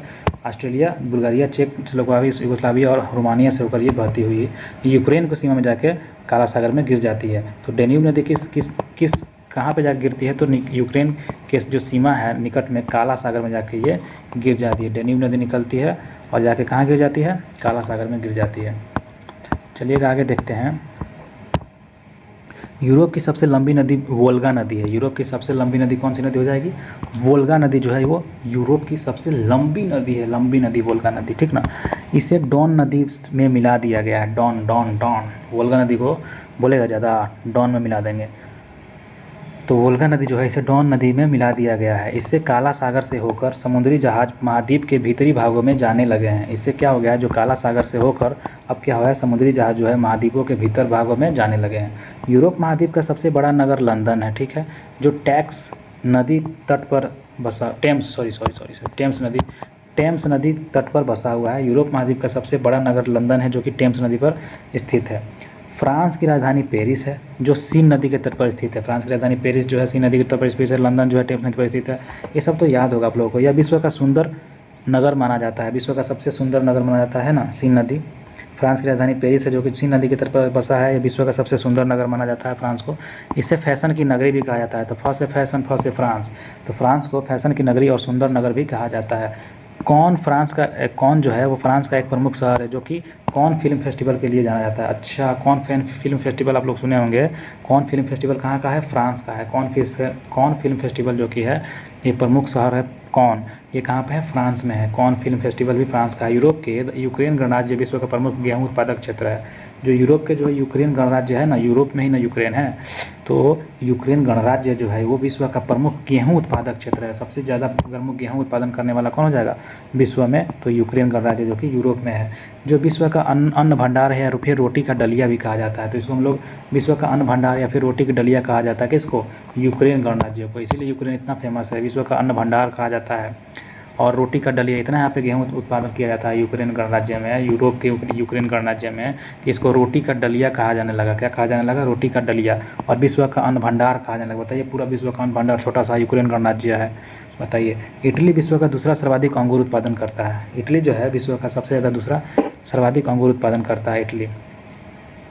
राइन नदी का जलमार्ग यूरोप का सर्वाधिक व्यस्त अंतःस्थलीय जलमार्ग है। राइन नदी जो है, राइन नदी, इसका जो जलमार्ग है यूरोप का सर्वाधिक व्यस्त स्थलीय जलमार्ग है। सर्वाधिक व्यस्त स्थलीय जलमार्ग कौन हो जाएगा? राइन नदी का जलमार्ग। जर्मनी में अवस्थित ब्लैक फॉरेस्ट राइन नदी के किनारे स्थित है। जर्मनी में अवस्थित जो है ब्लैक फॉरेस्ट राइन नदी के किनारे स्थित है। जर्मनी में अवस्थित जो है ब्लैक फॉरेस्ट राइन नदी के किनारे स्थित है। कहाँ पर स्थित है? जर्मनी में अवस्थित ब्लैक फॉरेस्ट जो है वो राइन नदी के किनारे स्थित है। याद रखिएगा, ब्लैक फॉरेस्ट कहाँ पे है? जर्मनी के राइन नदी के किनारे में स्थित है ब्लैक फॉरेस्ट, है ना। और राइन नदी जो है जलमार्ग यूरोप का सबसे सर्वाधिक व्यस्त अंतःस्थलीय जलमार्ग है राइन नदी। सबसे व्यस्त जलमार्ग बोलेगा तो कौन सा हो जाएगा? राइन नदी हो जाएगा। यूरोप का सबसे ज़्यादा व्यस्त अंतःस्थलीय जलमार्ग, अंतःस्थलीय माने स्थल पर आने जाने वाला जो है व्यस्त जलमार्ग हो जाएगा राइन नदी। कौन सा नदी? राइन नदी का जलमार्ग जो है यूरोप का सर्वाधिक व्यस्त अंतःस्थलीय जलमार्ग है राइन नदी का जलमार्ग। और यूरोप का यूक्रेन गणराज्य हम लोग देखे थे विश्व का अन्न भंडार और रोटी का डलिया कहा जाता था। इटली विश्व का दूसरा सर्वाधिक अंगूर उत्पादन देश है ना। और पहला कौन है? पहला तो बताया नहीं। अच्छा, पहला देखते हैं। देखिए हम लोग कि विश्व में सबसे ज़्यादा अंगूर उत्पादन करने वाला देश चीन है, ठीक ना। चीन के बाद कौन आ जाएगा? इटली आ जाएगा, ठीक ना। इटली स्पेन आ जाएगा। सबसे अंगूर ज़्यादा उत्पादन करने वाला एक नंबर पर है चीन। अच्छा, हमने यहाँ पे तो दूसरा दिया हुआ था, लेकिन पहला हम गूगल से सर्च करके देखे हैं कि कौन है? चीन है। चलिए, यूरोप का सबसे महत्वपूर्ण रेल मार्ग कौन है? ओरिएंट रेल मार्ग, जो कि फ्रांस में पेरिस नगर से टर्की के किस्तुनतुनिया नगर के मध्य तक जाती हुई है। तो यूरोप का सबसे महत्वपूर्ण रेल मार्ग बोलेगा तो ओरिएंटल रेल मार्ग है। कौन सा रेल मार्ग? ओरिएंट रेल मार्ग। ओरिएंट रेल मार्ग जो है ये फ्रांस से होते हुए, पेरिस नगर से होते हुए टर्की तुर्कमेनिस्तान नगर के मध्य तक जाती है। टर्की कुस्तुनतुनिया नगर के मध्य तक जाती है। कुस्तुनतुनिया नगर के मध्य तक जाती है। क्षेत्रफल की दृष्टि से देखा जाए तो विश्व का सर्वाधिक बड़ा देश जो है रूस यूरोप महाद्वीप में स्थित है। रूस जो है क्षेत्रफल की दृष्टि से सबसे बड़ा क्या है? सबसे सर्वाधिक बड़ा देश है रूस, जो किधर पड़ता है? तो यूरोप महाद्वीप में स्थित पड़ता है। कहाँ पड़ता है? यूरोप महाद्वीप में स्थित पड़ता है। और इसमें जो है नीचे का जो है ना वो थोड़ा सा एशिया में भी पड़ता है। हम लोग ऊपर देखे थे ना। चलिए, शैंपेन शराब विश्व में सबसे अधिक फ्रांस में बनती है। शैंपेन शराब विश्व में सबसे ज़्यादा कहाँ बनती है? तो फ्रांस में ही बनती है। फ्रांस को सूरा और सुंदरियों का देश कहा जाता है। हा, सूरा और सुंदरियों का देश कहा जाता है फ्रांस को। यहाँ पे शैंपेन शराब विश्व में सबसे ज़्यादा फेमस है ना। और यहीं पे सूरा और सुंदरी, सूरा मतलब होता है क्या? वही दारू, और सुंदरी मतलब तो जानबे करते हैं। चलिए, तो यूरोप के अधिकांश देश को तीन ओर से सागरों द्वारा घिरा होने के कारण प्रायद्वीपों का महाद्वीप कहा जाता है। यूरोप के जितना भी अधिकांश देश है, अधिकांश देश को तीन ओर से सागरों द्वारा घिरा होने के कारण प्रायद्वीपों का महाद्वीप कहा जाता है। तो जो यूरोप है, यूरोप के अधिकांश देश है, यूरोप के क्या है? यूरोप के अधिकांश देश को तीन ओर से सागरों द्वारा घिरा होने के कारण प्रायद्वीपों का महाद्वीप कहा जाता है। हम लोग देखे थे तीन ओर से सागरों के द्वारा घिरा हुआ था ना, उत्तर से उत्तरी महाद्वीप से, उत्तरी द्वीप से। और एक बार फिर से देख लेते हैं दोस्तों। चलिए देखिए, यहाँ पे उत्तरी ध्रुव सागर है उत्तर में, दक्षिण में भूमध्य सागर और काला सागर है, और पश्चिम में अंध महासागर है। दक्षिण में कौन है? नीचे दक्षिण में भूमध्य सागर है और काला सागर है।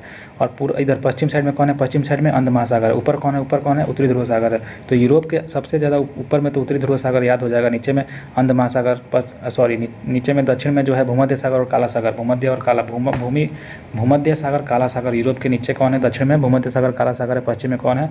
तो अंध महासागर है। पश्चिम में अंध महासागर है, पश्चिम में अंध महासागर है। नीचे कौन है? दक्षिण में तो भूमध्य सागर और काला सागर है। भूमध्य सागर और काला सागर है। चलिए, आप तो हम लोग देख लिए थे, है ना। तो चलिए, इसको हम लोग क्या बोलते हैं? यूरोप के अधिकांश देश को तीन ओर से जो सागर से घिरा हुआ है, इसी को हम लोग प्रायद्वीपों का महाद्वीप कहा जाता है। प्रायद्वीपों का महाद्वीप कहा जाता है। यूरोप के फिनलैंड को झीलों का देश कहते हैं। यूरोप का जो फिनलैंड है, फिनलैंड कहाँ है? यूरोप में है। यूरोप के फिनलैंड को क्या कहते हैं? तो झीलों का देश। झीलों का देश किसे कहते हैं? यूरोप के फिनलैंड को। फिनलैंड को क्या कहते हैं? झीलों का देश कहते हैं। यूरोप का एक ब्लैक फॉरेस्ट और जॉर्ज पर्वत जो है भ्रंशोत्व पर्वत है। तो यूरोप जो है ना, यूरोप, इसका जो ब्लैक फॉरेस्ट है, कौन सा फॉरेस्ट? ब्लैक फॉरेस्ट, और हॉर्ज पर्वत, ये जो है वो भ्रंशोत्व पर्वत है। दोनों हम लोग देखे थे, ब्लैक फॉरेस्ट और हॉर्ज पर्वत। ये जो यूरोप का कैसा पर्वत है? तो भ्रंशोत्व पर्वत है। कैसा है? भ्रंशोत्व पर्वत है। इटली को यूरोप का भारत कहा जाता है। इटली जो है ना, यूरोप का भारत कहा जाता है। क्यों? क्योंकि यह भी भारत की तरह ही कृषि प्रधान देश है। कृषि उत्पादन करता है और अपना काम चलाता है। तो इटली जो है ना, यूरोप का भारत कहा जाता है। ध्यान में रखिएगा, बहुत इंपॉर्टेंट लाइन है। यह जो है इटली जो है यूरोप का क्या है? भारत का है। यहाँ हिमालय की तरह ही आल्प्स पर्वत भी देखने को मिलता है। जहाँ हम लोग में हिमालय है, वैसे ही वहाँ पर भी आल्प्स पर्वत देखने को मिलता है। आल्प्स पर्वत कहाँ पर है? तो इटली में है। जो इटली को क्या कहते हैं हम लोग? तो यूरोप का भारत कहते हैं हम लोग। इटली को क्या बोलते हैं? यूरोप का भारत। क्यों? क्योंकि वो भी कृषि प्रधान देश है और वहाँ भी हिमालय की तरह एक और आल्प्स पर्वत भी सेम टू सेम देखने को मिल गया है। आल्प्स पर्वत यूरोप के इटली में क्या है? आल्प्स पर्वत है। तो यूरोप में जल विद्युत का सबसे अधिक विकास जो है इटली और स्वीडन में ही हुआ है। जल से विद्युत बनाने का जो है सबसे ज़्यादा विकास कहाँ हुआ है? इटली और स्वीडन। कहाँ हुआ है? इटली और स्वीडन में हुआ है। इटली और स्वीडन में हुआ है, ध्यान रखिएगा।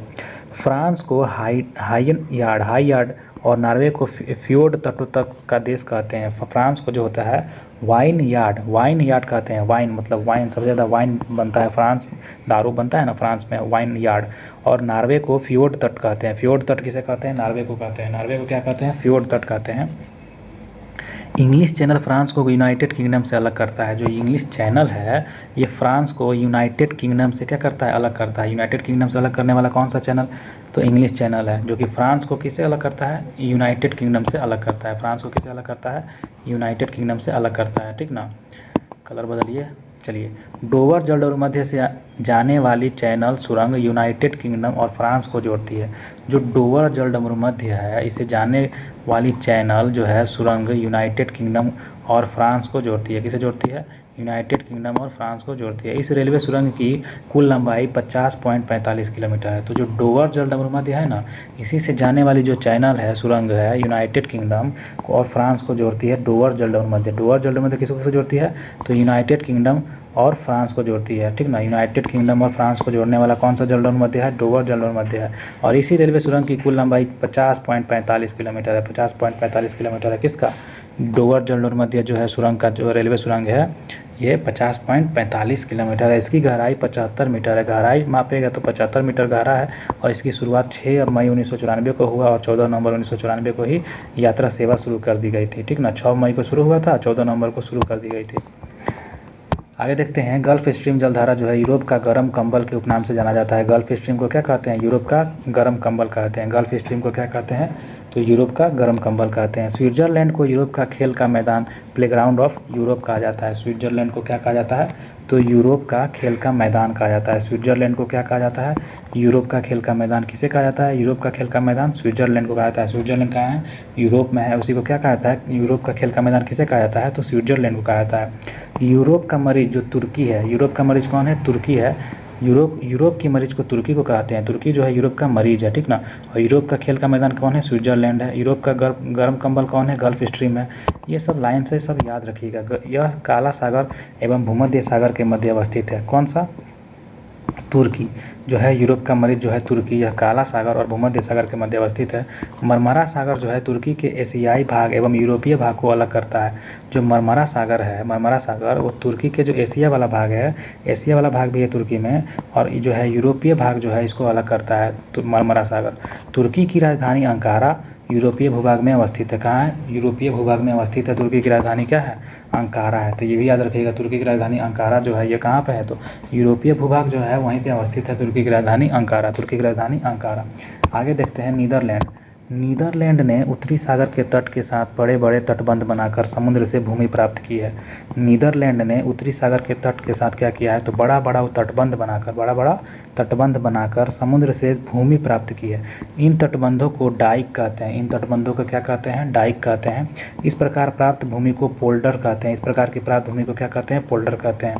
जो नीदरलैंड ने उत्तरी सागर के तट के साथ जो बड़ा बड़ा तटबंध बनाया है ना, तो बनाकर समुद्र से भूमि प्राप्त की है। समुद्र से क्या प्राप्त की है? भूमि प्राप्त की है। इन तटबंधों को डाइक कहते हैं। जो भूमि प्राप्त की है नीदरलैंड ने समुद्र से, उन्हें हम लोग डाइक कहते हैं। और इसी प्रकार प्राप्त भूमि को हम लोग पोल्डर भी कहते हैं, डाइक और पोल्डर भी कहते हैं, ठीक ना। तो आल्प्स पर्वत का सर्वाधिक विस्तार स्विट्जरलैंड में ही देखने को मिलता है। आल्प्स पर्वत का सर्वाधिक विस्तार कहाँ देखने को मिलता है? स्विट्जरलैंड में देखने को मिलता है। स्विट्जरलैंड जो है इटली के बीच ग्रेट सेंट बर्नार्ड दर्रा प्राप्त मार्ग प्रदान करती है। स्विट्जरलैंड जो है इटली के बीच में ग्रेट सेंट बर्नार्ड दर्रा जो मार्ग है, ये स्विट्जरलैंड और इटली के बीच में देखने को मिलता है, ठीक ना। आगे देखते हैं ऑस्ट्रिया और इटली के बीच में जो है ब्रेनर दर्रा मार्ग प्रदान होता है। ऑस्ट्रिया और इटली के बीच में कौन सा दर्रा? तो ब्रेनर दर्रा मार्ग देखने को प्रदान करने को मिलता है। ऑस्ट्रिया और इटली के बीच में ब्रेनर दर्रा। थोड़ा बोरियत सा मिल गया है ना, पढ़ने में मज़ा नहीं आ रहा है ना। इसको जब तक देखिएगा नहीं मैप में, तब तक घंटा याद होगा। खाली याद करने से थोड़ी हो जाएगा। मैप में देखिएगा तो धमाक दिमाग में बैठते जाता है। पेरिनीज पर्वत फ्रांस एवं स्पेन के बीच सीमा बनाने वाला पर्वत है। पेरिनीज पर्वत जो है फ्रांस एवं स्पेन के बीच सीमा बनाने वाला पर्वत है। पेरिनीज पर्वत फ्रांस को ध्यान में रखिए, स्पेन को ध्यान में रखिए, दोनों के बीच में जो सीमा बनता है वही है पेरिनीज पर्वत। कौन सा पर्वत? पेरिनीज पर्वत। विश्व का सबसे लंबी भूमिगत रेलमार्ग लंदन पेरिस को जोड़ता है। अगर विश्व में देखा जाए ना, सबसे लंबा भूमिगत वाला रेलमार्ग, भूमि के अंदर वाला रेलमार्ग, भूमिगत रेलमार्ग जो है लंदन एवं पेरिस को जोड़ता है। किसे जोड़ता है? लंदन एवं पेरिस को जोड़ता है। भूमिगत रेलमार्ग जो है। पो नदी इटली की गंगा कहा जाता है। पो नदी को इटली की गंगा कहा जाता है। इटली की गंगा किसे कहा जाता है? पो नदी को इटली की गंगा कहा जाता है। फ्रांस को सीन नदी इंग्लिश चैनल में गिरती है। फ्रांस की जो सीन नदी है, सीन नदी कहाँ पे है? फ्रांस में है। फ्रांस की सीन नदी, एगो यांगसी नदी है तो चाइना वाला है। वो फ्रांस की जो सीन नदी है जो इंग्लिश चैनल में गिरती है। फ्रांस की सीन नदी कहाँ गिरती है? इंग्लिश चैनल में गिरती है। फ्रांस की सीन नदी कहाँ गिरती है? इंग्लिश चैनल में गिरती है, ठीक ना।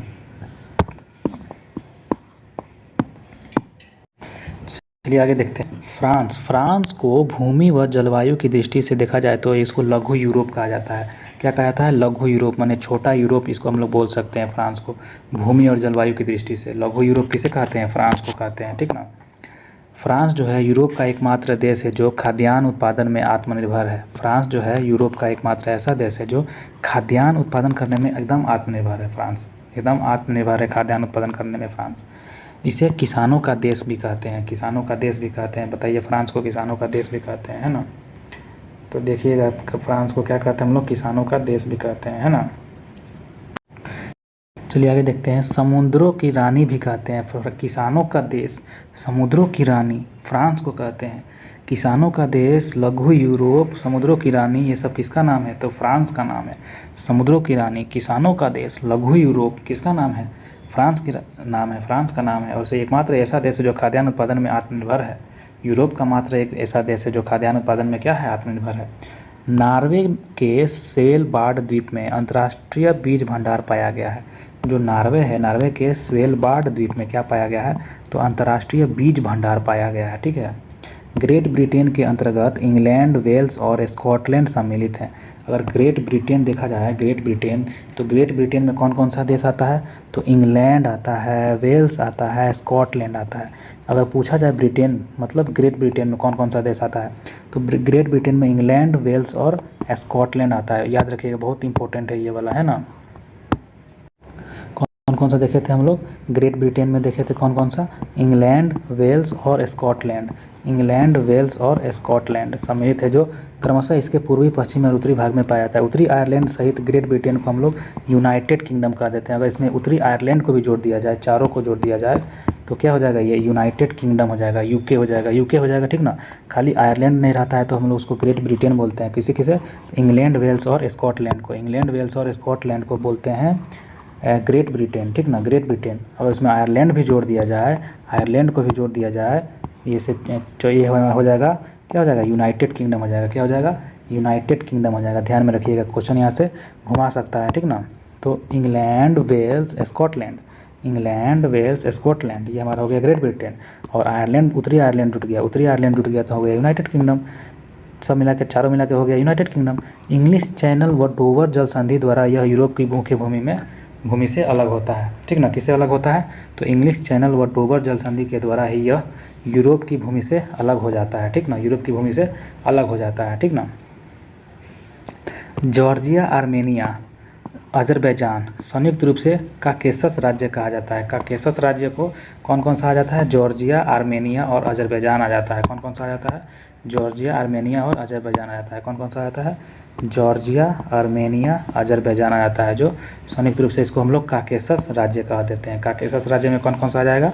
जॉर्जिया, आर्मेनिया और Azerbaijan. Azerbaijan, Georgia, Armenia, Azerbaijan, ठीक है। मास्को को 5 सागरों का पतन कहा जाता है। मास्को को क्या कहा जाता है? 5 सागरों का पतन कहा जाता है मास्को को।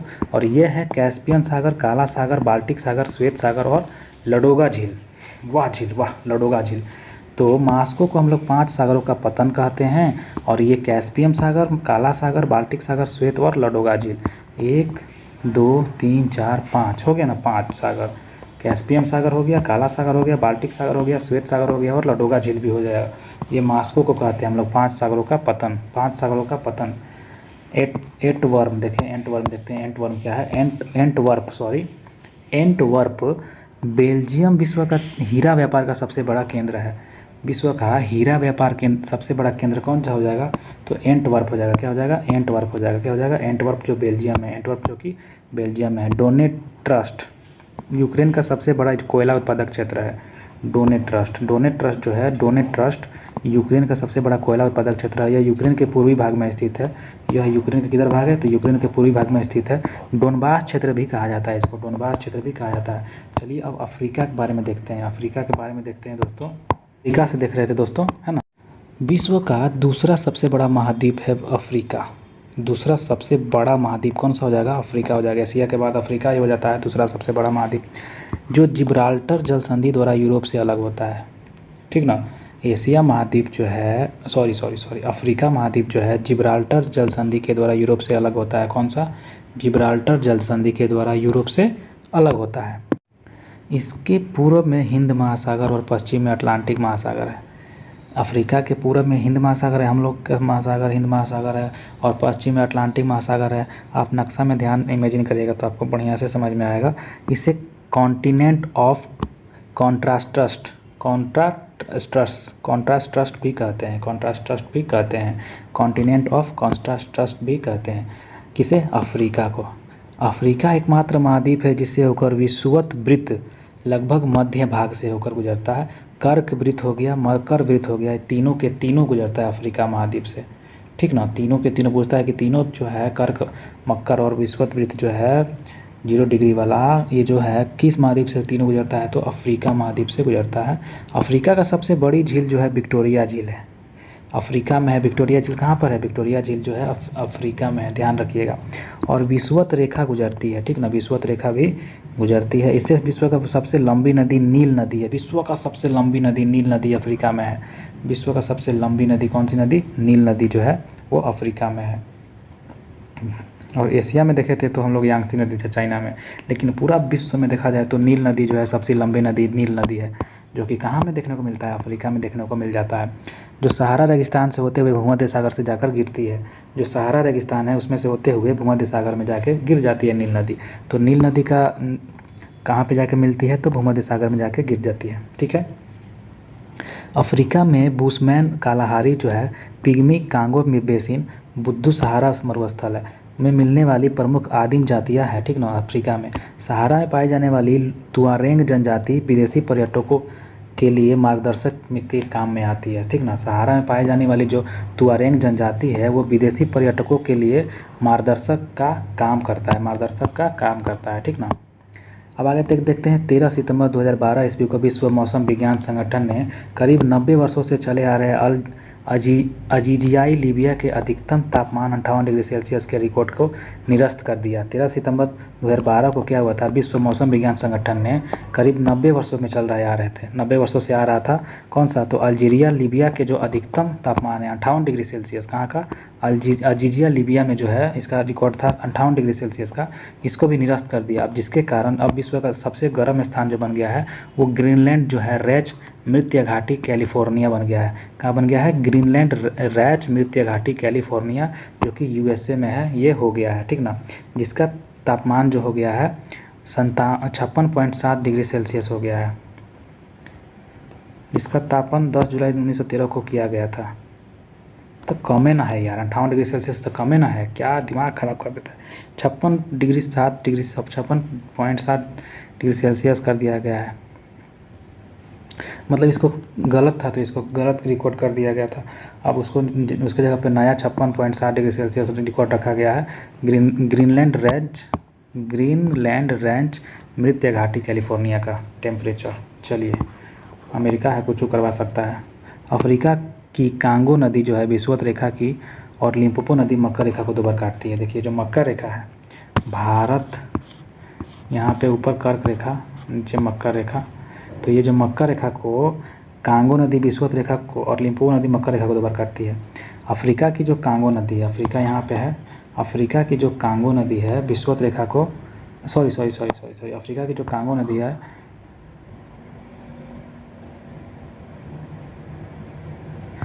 यहाँ पे तीनों में अफ्रीका पड़ता है, ठीक ना, तीनों में अफ्रीका पड़ता है। तो अफ्रीका पड़ता है। अफ्रीका की जो कांगो नदी है, अफ्रीका की कौन सी नदी? अफ्रीका की कांगो नदी विषुवत रेखा को और लिम्पोपो नदी मकर रेखा को 2 बार काटती है। इतना याद रखिएगा, विषुवत रेखा को कांगो नदी काटता है, विषुवत रेखा को कांगो नदी और लिम्पोपो नदी मकर रेखा को 2 बार काटती है, ठीक ना, 2 बार काटती है। एक बार जाते समय, एक बार आते समय। लाल सागर अरब प्रायद्वीप और अफ्रीका के बीच संकीर्ण अंतर्देशीय सागर है। लाल सागर जो है वो अरब प्रायद्वीप और अफ्रीका के बीच संकीर्ण अंतर्देशीय सागर है। यह स्वेज मिस्र से दक्षिण पूर्व से लगभग 1930 किलोमीटर तक मालदीव जलडमरू मध्य तक फैला हुआ है। कहाँ तक फैला हुआ है? मालदीव जलडमरू मध्य तक फैला है, जो अदन की खाड़ी से फिर अरब सागर से जुड़ता है। लाल सागर मिस्र, सूडान और इरिट्रिया के तटों को सऊदी अरब और यमन के तटों से अलग करता है। लाल सागर में नदियों से जल का प्रवेश नहीं होता है और इसमें वर्षा भी बहुत ही कम होती है। इसी के कारण यह हिंद महासागर का एक नमकीन पानी की खाड़ी है, ठीक ना। अफ्रीका का ट्रांसवाल क्षेत्र जेब्रा और जिराफ जानवरों के लिए विश्व विख्यात है। अफ्रीका का ट्रांसवाल क्षेत्र जो है जेब्रा और जिराफ जानवरों के लिए विश्व में विख्यात है। कौन सा?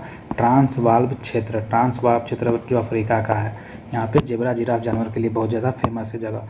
अफ्रीका के उष्ण घास के मैदान सवाना और शीतोष्ण घास के मैदान वेल्ड कहलाते हैं। तो अफ्रीका में जो है उष्ण मतलब गर्म घास के मैदानों को हम लोग सवाना बोलते हैं और शीत वाले घास के मैदान को हम लोग वेल्ड बोलते हैं। यहाँ से क्वेश्चन पूछता है, ठीक ना। तो याद रखिएगा, अफ्रीका के उष्ण घास के मैदान को सवाना और शीत घास के मैदान को वेल्ड बोलते हैं, ठीक ना। चलिए, अफ्रीका का सबसे लंबा रेल मार्ग केप काहिरा रेल मार्ग है, जो दक्षिण अफ्रीका गणराज्य के केपटाउन नगर से मिस्र से काहिरा नगर तक जाती है। अफ्रीका का सबसे लंबा रेल मार्ग केप काहिरा रेल मार्ग है, जो दक्षिण अफ्रीका है वहाँ से गणराज्य से होते हुए केपटाउन नगर से मिस्र जो है ऊपर काहिरा तक नगर तक जाती है। केप काहिरा रेल मार्ग, ठीक ना। मिस्र में स्वेज नहर है जो लाल सागर को भूमध्य सागर से मिलाती है। मिस्र में कौन सा नहर है? मिस्र में ही स्वेज नहर है जो लाल सागर को भूमध्य सागर से मिलाती है। इस नहर का निर्माण 1869 ईस्वी में किया गया, जिसके कारण यूरोप से भारत आने में 7000 किलोमीटर दूरी का बचत हो गया। तो बताइएगा, स्वेज नहर का जो है निर्माण कब हुआ था? तो 1869 में हुआ था, गांधी जी के जन्म के 100 साल पहले। नहीं, इसी दिन है, 1869 में हुआ था ना गांधी जी का जन्म। वाह क्या बात है, स्वेज नहर का निर्माण हो रहा था, उधर गांधी जी जन्म ले रहे थे। वाह वाह क्या बात है। चलिए, गांधी जी को जन्म से हम लोग स्वेज नहर को याद कर लिए ना, कितना आसान से। चलिए आगे देखते हैं। इसकी लंबाई 168 किलोमीटर है। मिस्र द्वारा 1956 ईस्वी में इस नहर का राष्ट्रीयकरण किया गया। इसकी लंबाई कितना है? 168 किलोमीटर। और मिस्र जो है, मिस्र के द्वारा 1956 में इस नहर का क्या किया गया था? तो राष्ट्रीयकरण किया गया था, नेशनलीकरण किया गया था। स्वेज नहर के दक्षिणी छोर पर नीचे पोर्ट स्वेज है और उत्तरी छोर पर पोर्ट सईद पतन है। क्या है? पोर्ट सईद पतन है। ध्यान रखिएगा, जो स्वेज नहर है, स्वेज नहर के दक्षिणी छोर पर अगर नीचे जाइएगा तो पोर्ट स्वेज मिलेगा और उत्तरी छोर पर जाइएगा तो पोर्ट सईद मिलेगा। तो नीचे जा रहे हैं दक्षिण के साइड में तो सौ है मतलब सो गया है नीचे, दक्षिण छोर में नीचे जाइएगा तो सो जाइएगा स्वेज नहर। ऊपर जाइएगा ऊपरी छोर पर तो सईद हो जाइएगा, ठीक ना। तो नीचे जाइए आराम से, दक्षिणी छोर पर सो जाइए। तो पोर्ट सईद जो है दक्षिणी छोर पर है स्वेज नहर के, और सईद हो जाइएगा ऊपर जाइएगा तो उत्तरी छोर में जाइएगा तो पोर्ट सईद कहाँ है, उत्तरी छोर में है। ये सब ट्रिक है याद करवाने का, अपने से बनाया गया होममेड ट्रिक। अफ्रीका के कालाहारी मरुस्थल में शुतुरमुर्ग चिड़िया मिलती है। अफ्रीका के कालाहारी मरुस्थल में कौन सी चिड़िया मिलती है जी? शुतुरमुर्ग चिड़िया मिलती है अफ्रीका के कालाहारी मरुस्थल में। उत्पादन की दृष्टि से अफ्रीका में क्या लिखा है जी? किम्बरले खान जो है दक्षिण अफ्रीका, और क्षेत्रफल की दृष्टि से ओरापा जो है बोत्सवाना विश्व के सबसे बड़े हीरे की खान है। अगर उत्पादन की दृष्टि से देखा जाए जो है तो अफ्रीका जो है ना, अफ्रीका में कौन सा खान है? किम्बरले खान जो है वो दक्षिण अफ्रीका में जो पाया जाता है।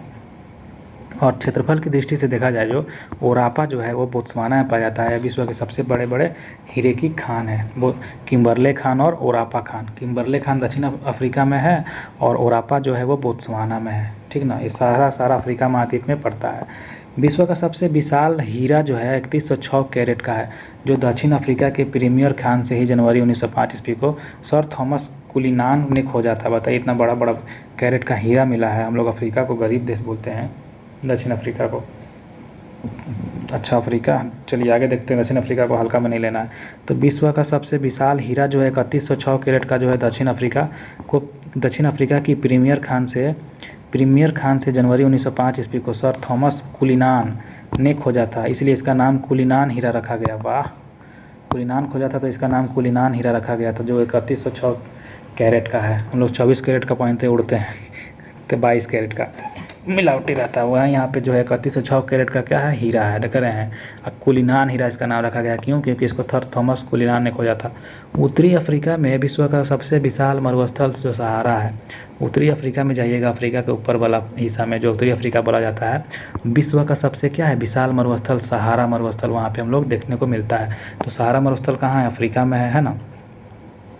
उत्तरी अफ्रीका में है विश्व का सबसे विशाल मरुस्थल सहारा, जो कि 84 लाख वर्ग किलोमीटर में स्थित है। 84 लाख वर्ग किलोमीटर में स्थित है ये सहारा मरुस्थल, ठीक ना।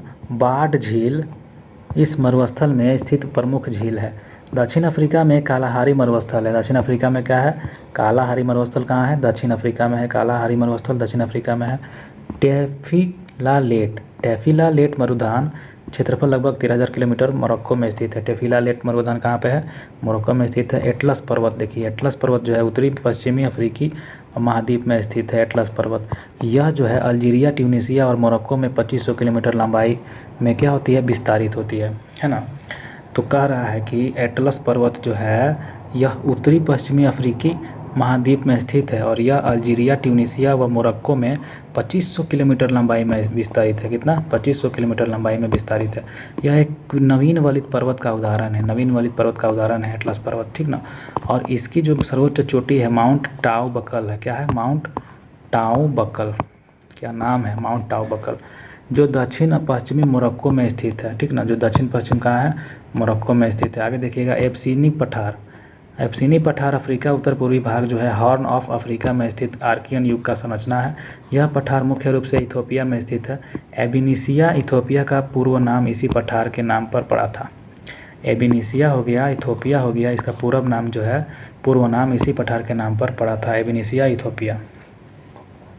दक्षिण अफ्रीका के जोहान्सबर्ग को स्वर्ण नगर तथा किम्बरले को हीरो का नगर कहा जाता है, ठीक ना। दक्षिण अफ्रीका के जो जोहान्सबर्ग है ना, इसको स्वर्ण नगर कहते हैं। अब दक्षिण अफ्रीका के जोहान्सबर्ग को स्वर्ण नगर, इतना सोना निकलता है कि इसको स्वर्ण नगर नाम रख दिया गया है। और हम लोग दक्षिण अफ्रीका को गरीब बोलते हैं। किम्बरले को हीरो का नगर कहते हैं। किम्बरले जो है दक्षिण अफ्रीका में, उसको हीरो का नगर कहते हैं। और जो है जोहान्सबर्ग को स्वर्ण नगर कहते हैं। जो दक्षिण अफ्रीका में है जोहान्सबर्ग और किम्बरले, तो जोहान्सबर्ग को स्वर्ण नगर कहते हैं, किम्बरले को हीरो का नगर कहते हैं। देख रहे हैं दक्षिण अफ्रीका में जोहान्सबर्ग को स्वर्ण नगर कहते हैं, किम्बरले को हीरो का नगर कहते हैं, हीरो का नगर। अफ्रीका के दो देश जो है कोटे डी आइवर और घाना कोको उत्पादक के रूप में विश्वविख्यात है। अफ्रीका के 2 देश कौन कौन सा है? कोटे डी, आइवर और घाना कोको उत्पादक के रूप में विश्वविख्यात है। आइवर और घाना, कोटो डी जो है आइवर और घाना कोको उत्पादक के रूप में विश्वविख्यात है। कोको उत्पादक के रूप में, घाना कोको उत्पादक के रूप में विश्वविख्यात है। दक्षिण अफ्रीका विश्व में 90% क्रोमियम उत्पादन करता है। बताइएगा सबसे ज़्यादा क्रोमियम उत्पादन कौन सा विश्व करता है? तो दक्षिण अफ्रीका। विश्व का 90% क्रोमियम जो है वो अकेले दक्षिण अफ्रीका उत्पादन कर देता है। दक्षिण अफ्रीका जो है विश्व का 90% क्रोमियम अकेले उत्पादन करता है। दक्षिण अफ्रीका को न्यायिक राजधानी ब्लॉमफोंटेन कहते हैं। दक्षिण अफ्रीका की न्यायिक राजधानी क्या है? ब्लॉमफोंटेन। क्या है? ब्लॉमफोंटेन। क्या है? ब्लॉमफोंटेन है। दक्षिण अफ्रीका की न्यायिक राजधानी क्या है? तो ब्लॉमफोंटेन है। क्या है? ब्लॉमफोंटेन है। अफ्रीका में सर्वाधिक चाय उत्पादित करने वाला देश कीनिया है। क्या है? कीनिया है। अफ्रीका में सबसे ज़्यादा चाय उत्पादित करने वाला देश हमारा कीनिया हो जाएगा। क्या हो जाएगा? कीनिया हो जाएगा। अफ्रीका में सर्वाधिक जैतून उत्पादित करने वाला देश ट्यूनीशिया है। जैतून उत्पादित करने वाला देश ट्यूनीशिया है। चाय उत्पादित करने वाला देश कीनिया है। कीनिया और ट्यूनीशिया दोनों चाय और जैतून उत्पादन कर रहा है दक्षिण अफ्रीका में, ठीक ना। स्टेनली जलप्रपात कांगो नदी पर और विक्टोरिया जलप्रपात जाम्बेजी नदी पर स्थित है, ठीक ना। स्टेनली जलप्रपात कहाँ पर है? कांगो नदी पर। और विक्टोरिया जलप्रपात कहाँ पर है? तो जाम्बेजी नदी पर स्थित है। स्टेनली कांगो पे और विक्टोरिया जाम्बेजी पे। स्टेनली कांगो पे, विक्टोरिया जाम्बेजी नदी पर, याद रखिएगा। नील नदी का उद्गम स्थल विक्टोरिया झील है। नील नदी का उद्गम जहाँ से होता है ना वो विक्टोरिया झील से ही होता है, जो कि दक्षिण अफ्रीका में है। आसबान बांध नील नदी पर बना हुआ है। आसबान बांध कहाँ बना हुआ है दोस्तों? तो नील नदी पर बना हुआ है आसबान बांध। मध्य अफ्रीका में बहने वाली जायरे नदी भारी मात्रा में जल जो है अफ्रीका नदियों में सबसे अधिक जल जो है वो बहाकर अटलांटिक महासागर में ले जाती है। इसे ही इसके अंतिम भाग में कांगो नाम से भी जाना जाता है। इसके अंतिम भाग में क्या कहते हैं? कांगो नाम से भी जाना जाता है। तो मध्य अफ्रीका में बहने वाली जायरे नदी जो है, मध्य अफ्रीका में बहती है जायरे नदी, ये जो है भारी मात्रा में जल लेकर बहाकर अटलांटिक महासागर में लेके जाती है। भारी मात्रा में क्या लेके जाती है? जल बहाकर अटलांटिक महासागर में ले जाकर गिरा देती है। और इसके अंतिम भाग में जो होता है उसको हम लोग कांगो नाम से जानते हैं। कांगो नाम से जानते हैं। जाम्बिया में जम्बेजी नदी बहती है। जाम्बिया में कौन सी नदी बहती है? जम्बेजी नदी बहती है। इस पर निर्मित जो है करीबा बांध है, जो अफ्रीका में सबसे अधिक जल विद्युत पैदा की जाती है। जो है जाम्बिया में जम्बेजी नदी पर से क्या बनाया जाता है? अफ्रीका का सबसे ज़्यादा जल विद्युत पैदा की जाने वाली क्या बनाई जाती है? सबसे अधिक जल विद्युत पैदा की जाती है, जो अफ्रीका की कौन सी नदी पे? तो जम्बेजी नदी पे। अफ्रीका की जाम्बिया में जम्बेजी नदी पर जो है करीबा बांध है, वही सबसे ज़्यादा क्या करता है? तो जल से विद्युत पैदा किया जाता है करीबा बांध से। कहाँ से? करीबा बांध से, जाम्बेजी नदी के करीबा बांध से। जाम्बेजी नदी के करीबा बांध से, जो कि जाम्बिया में है, ठीक ना। नील नदी पर बसा सबसे बड़ा शहर काहिरा है, ये तो सबको पता होगा। दक्षिण अफ्रीका के 6 देश कौन कौन से हैं? दक्षिण अफ्रीका के 6 देश है जो है Angola, Botswana, Mozambique, Tanzania, Zambia और जिम्बाब्वे का फ्रंटलाइन स्टेट, सीमावर्ती राज्य कहा जाता है जिसको। जिम्बाब्वे को फ्रंटलाइन स्टेट भी कहा जाता है, ठीक ना। तो 6 हम लोग कौन कौन से देखें? Angola, Botswana, Mozambique, Tanzania, Zambia और जिम्बाब्वे, ठीक ना। जिम्बाब्वे को फ्रंटलाइन स्टेट्स भी कहा जाते हैं, ठीक ना। आगे देखते हैं। हॉर्न, क्या लिखा हुआ है? Horn of Africa. Horn of Africa Africa के पूर्वी भाग को कहा जाता है। जो अफ्रीका है इसके पूर्वी भाग को क्या कहा जाता है? Horn of Africa. तो पूरब से मान के चलिए गाड़ी चल रहा है टुक टुक टुक टुक, तो हॉर्न कहाँ बजेगा? आगे पूरब दिशा में बहेगा। तो हॉर्न ऑफ अफ्रीका किधर है? तो अफ्रीका के पूर्वी भाग में है। और इसमें मुख्य रूप से इथोपिया, सोमालिया, जिबूती और इरिट्रिया नामक देश आते हैं। कौन कौन सा देश आते हैं पूर्वी हिस्सा वाला? इथोपिया, सोमालिया, जिबूती और इरिट्रिया नामक देश आते हैं। भूमध्य रेखा पर स्थित अफ्रीका महाद्वीप के देश हैं गैबोन, कांगो, गणतंत्र, युगांडा, कीनिया और सोमालिया। तो भूमध्य रेखा पर स्थित कौन कौन सा अफ्रीका महाद्वीप के देश आ जाएंगे? गैबोन आ जाएंगे, कांगो हो जाएगा, गणतंत्र, युगांडा, कीनिया और सोमालिया। कांगो, गणतंत्र, युगांडा, कीनिया और सोमालिया। गैबोन, कांगो, गणतंत्र, युगांडा, कीनिया और सोमालिया। अफ्रीका की प्रमुख खजूर उत्पादक देश मिस्र है। और हम लोग वहाँ पे क्या देखे थे? ये थी यूरोप में क्या देखे थे? इराक देखे थे। और अफ्रीका में कौन सा है खजूर उत्पादक करने वाला देश? मिस्र है। कौन है? मिस्र है। मिस्र के ही किसान फेल्लाह कहलाते हैं। मिस्र के जो किसान होते हैं उनको हम लोग फेल्लाह कहते हैं। क्या कहते हैं? फेल्लाह कहते हैं, ठीक ना, ध्यान रखिएगा। देखिएगा फेल्लाह किसको कहते हैं? तो मिस्र के किसान को फेल्लाह कहते हैं। गोल्ड कोस्ट के नाम से जाना जाने वाला देश जो है घाना है। गोल्ड कोस्ट के नाम से जाना जाने वाला देश कौन सा हो जाएगा? घाना हो जाएगा, जो कि कहाँ पे? ये भी दक्षिण अफ्रीका में है, अफ्रीका में है। गोल्ड कोस्ट के नाम से जाना जाने वाला देश घाना है। अफ्रीका में जो है सीसल नामक पौधे से जूट बनता है। कैसा नामक पौधा से? तो अफ्रीका में जो है सीसल नामक पौधा से जूट पैदा किया जाता है। सीसल नामक पौधा से जूट बना लिया जाता है। देख रहे हैं, सीसल नामक पौधा से क्या बनाया जाता है? अफ्रीका में जूट बनाया जाता है। अफ्रीका को अंध महाद्वीप कहते हैं। अंध महाद्वीप किसे कहा जाता है? अफ्रीका को। क्यों कहा जाता है? यहाँ पे काला काला होता है सब, तो अंधेरा छा जाता है, ऐसे ट्रिक है। तो अफ्रीका को अंध महाद्वीप कहते हैं क्योंकि यह आर्थिक, सामाजिक, औद्योगिक, सांस्कृतिक और शिक्षा के क्षेत्र में काफ़ी पिछड़ा हुआ है, इसीलिए इसको अंध महाद्वीप कहते हैं। आर्थिक में क्षेत्र में और सामाजिक क्षेत्र में, औद्योगिक क्षेत्र में, सांस्कृतिक और शिक्षा के क्षेत्र में ये बहुत पिछड़ा हुआ है, इसलिए इसको हम लोग अफ्रीका को अंध महाद्वीप कहते हैं। ठीक ना। यहाँ पे देखते हैं, अफ्रीका में सर्वाधिक जनसंख्या वाला देश नाइजीरिया है। कौन सा है? नाइजीरिया है। अफ्रीका में सबसे सर्वाधिक जनसंख्या वाला देश जो हो जाएगा वो नाइजीरिया ही हो जाएगा। नाइजीरिया में सबसे ज़्यादा जनसंख्या है। अफ्रीका का नाइजीरिया में सबसे ज़्यादा क्या है? जनसंख्या है। नाइजीरिया नाम है, नाइजीरिया मतलब कोई नहीं जी रहा, लेकिन उसके बावजूद भी जनसंख्या पर ठुसल है। तो सर्वाधिक जनसंख्या देश वाला देश जो है नाइजीरिया है। अफ्रीका का सर्वाधिक नगरीकृत देश जो है लीबिया है। अफ्रीका का सर्वाधिक नगरीकृत देश कौन है? लीबिया है। और एशिया का था श्रीलंका। इस महाद्वीप में, और सॉरी यूरोप का था फ्रांस ही ना था शायद। अफ्रीका के सर्वाधिक नगरीकृत देश लीबिया को कहते हैं। अफ्रीका का सर्वाधिक नगरीकृत देश कौन हो जाएगा? लीबिया हो जाएगा। और नाइजीरिया में सबसे ज़्यादा जनसंख्या है। अफ्रीका के नाइजीरिया में सबसे ज़्यादा जनसंख्या है और अफ्रीका का सर्वाधिक नगरीकृत देश लीबिया हो जाएगा। इस महाद्वीप में नाइजर नदी को पाम तेल की नदी कहा जाता है। इस महाद्वीप में नाइजर नदी को पाम तेल की नदी भी कहा जाता है। नाइजर एक नदी है। नाइजर नदी को क्या कहा जाता है? पाम तेल। पाम ऑयल होता है ना, पाम ऑयल, उसी का नदी कहते हैं। पाम ऑयल का नदी कहते हैं किसको? नाइजर नदी को पाम ऑयल का नदी कहते हैं। मिस्र को एशिया और यूरोप महाद्वीप का जंक्शन भी कहा जाता है। एशिया और यूरोप महाद्वीप बीच में ही मिस्र पड़ता है, वहाँ उसी को यूरोप और एशिया महाद्वीप का क्या कहते हैं? जंक्शन कहते हैं मिस्र को। अफ्रीका ही एकमात्र ऐसा महाद्वीप है जिसमें एक कर्क और मकर दोनों रेखाएं गुजर जाती है। तो ऐसा यही एक महाद्वीप है जिसमें कर्क रेखा भी, मकर रेखा भी दोनों गुजर जाती है। कर्क मकर क्या, विषुवत भी गुजरता है, तीनों का तीनों गुजर जाता है, ध्यान रखिएगा। चलिए आगे देखते हैं। कांगो देश को वनों का देश कहा जाता है। विश्व में जल विद्युत शक्ति की संभावित क्षमता सबसे अधिक इसी देश में है। कांगो देश को वनों का देश कहा जाता है और विश्व में जितना भी जल विद्युत शक्ति का संभावित क्षमता सबसे अधिक इसी देश में है, सबसे ज़्यादा इसी देश में है। ठीक ना। कांगो देश को वनों का देश कहा जाता है और विश्व में जल विद्युत शक्ति का संभावित क्षमता सबसे अधिक इसी देश में है, इसी देश में देखने को मिलता है। आगे देखते हैं किलिमंजारो। किलिमंजारो के पूर्वी ढलानों पर कहवा की कृषि छग्गा जनजाति द्वारा की जाती है। जो किलिमंजारो है, किलिमंजारो के पूर्वी ढलानों पर, कैसा पूर्वी ढलान जो है, किलिमंजारो के पूर्वी ढलानों में कहवा की कृषि की जाती है। किसकी खेती? कहवा मतलब कॉफ़ी। तो किलिमंजारो की जो पूर्वी ढलानों पे कॉफ़ी की खेती की जाती है, जिसको हम लोग छग्गा जनजाति बोलते हैं, वहीं सब इसका क्या करता है? खेती करता है, छग्गा जनजाति। किलिमंजारो का छग्गा जनजाति जो है पूर्वी ढलानों पे कहवा की खेती करता है, छग्गा जनजाति किलिमंजारो के पूर्वी ढलानों पे। दक्षिणी सूडान जो है, दक्षिणी सूडान अफ्रीका का नवीनतम राष्ट्र है। नवीनतम मतलब अफ्रीका का नया राष्ट्र बना है दक्षिणी सूडान, वो जानते हैं।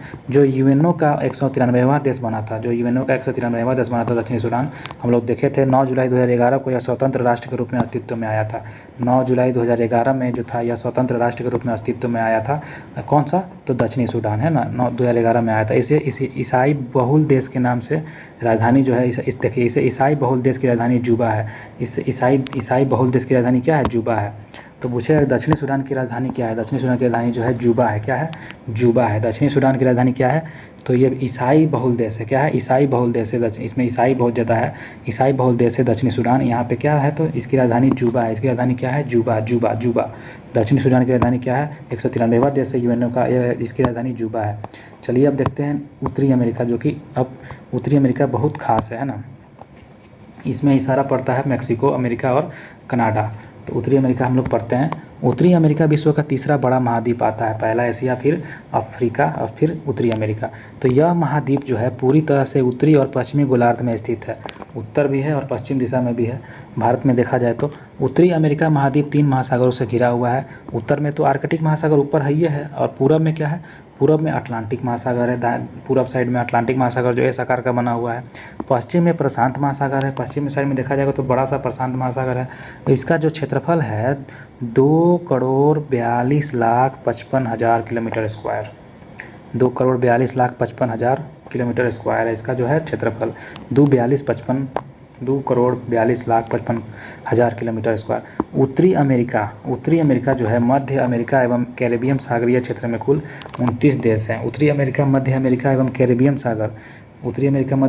कैरेबियन सागर क्षेत्र में कुल कितना देश है? तो 29 देश है। इसकी खोज जो है 1492 ईस्वी में कोलंबस द्वारा की गई थी।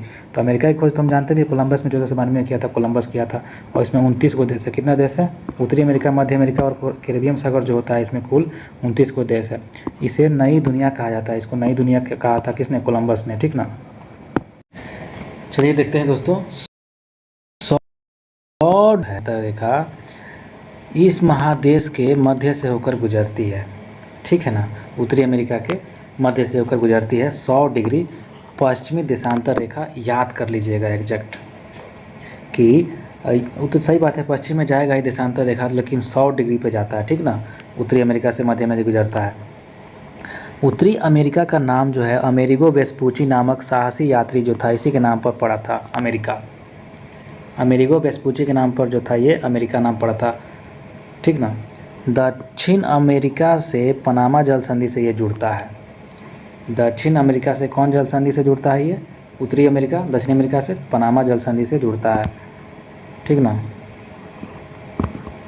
ऐसे जो है, और नीचे से जो यहाँ पे जुड़ता है, यहाँ पे जो है दक्षिण अमेरिका, उत्तरी अमेरिका, यही हमारा पनामा जल संधि है। चलिए, जल स्थल संधि दो भूभागों को मिलाने वाली भूमि की एक संकरी पट्टी होती है। स्थल संधि किसे कहते हैं? तो दो भूभाग को मिलाने वाली भूमि को एक संकरी पट्टी होती है। पनामा स्थल संधि जो होती है उत्तरी अटलांटिक को प्रशांत महासागर से अलग करती है। पनामा स्थल संधि जो है इधर मतलब ये जो हो गया, अब यहाँ पे हो गया, यहाँ पे है जो है ये हमारा क्या हो गया? तो पनामा स्थल संधि उत्तरी अटलांटिक को प्रशांत महासागर से अलग करती है। इधर प्रशांत महासागर है, उत्तरी अटलांटिक इधर है, तो ये दोनों को यही ना अलग कर रहा है पनामा, इसको बोलते हैं पनामा। तो इधर हो गया उत्तरी अटलांटिक हो गया, सॉरी इधर हो गया उत्तरी अटलांटिक, इधर हो गया प्रशांत महासागर, दोनों को अलग करती है, ठीक है ना।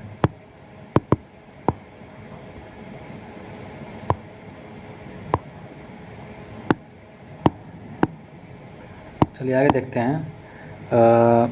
पनामा नहर जो है इसी स्थल संधि को काटकर बनाया गया है। पनामा नहर बनाया गया है इसी स्थल संधि को काटकर ही बनाया गया है।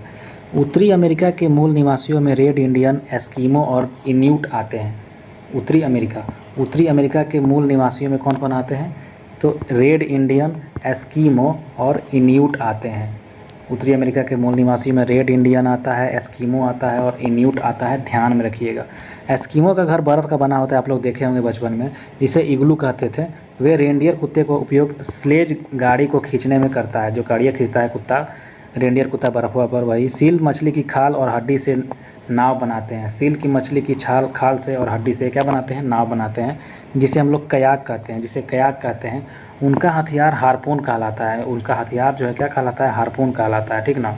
और ये सील मछली की खाल से हड्डी से बनाते हैं नाव, जिसको हम लोग कयाक कहते हैं, और ये हथियार जो इनका होता है वो हारपून कहलाता है। हथियार क्या कहलाता है? हारपून कहलाता है, ठीक ना। एस्किमो जाति। आगे देखिए, उत्तरी अमेरिका का जो उच्चतम पर्वत शिखर है वो माउंट मैकिनले है। क्या है? Mount McKinley.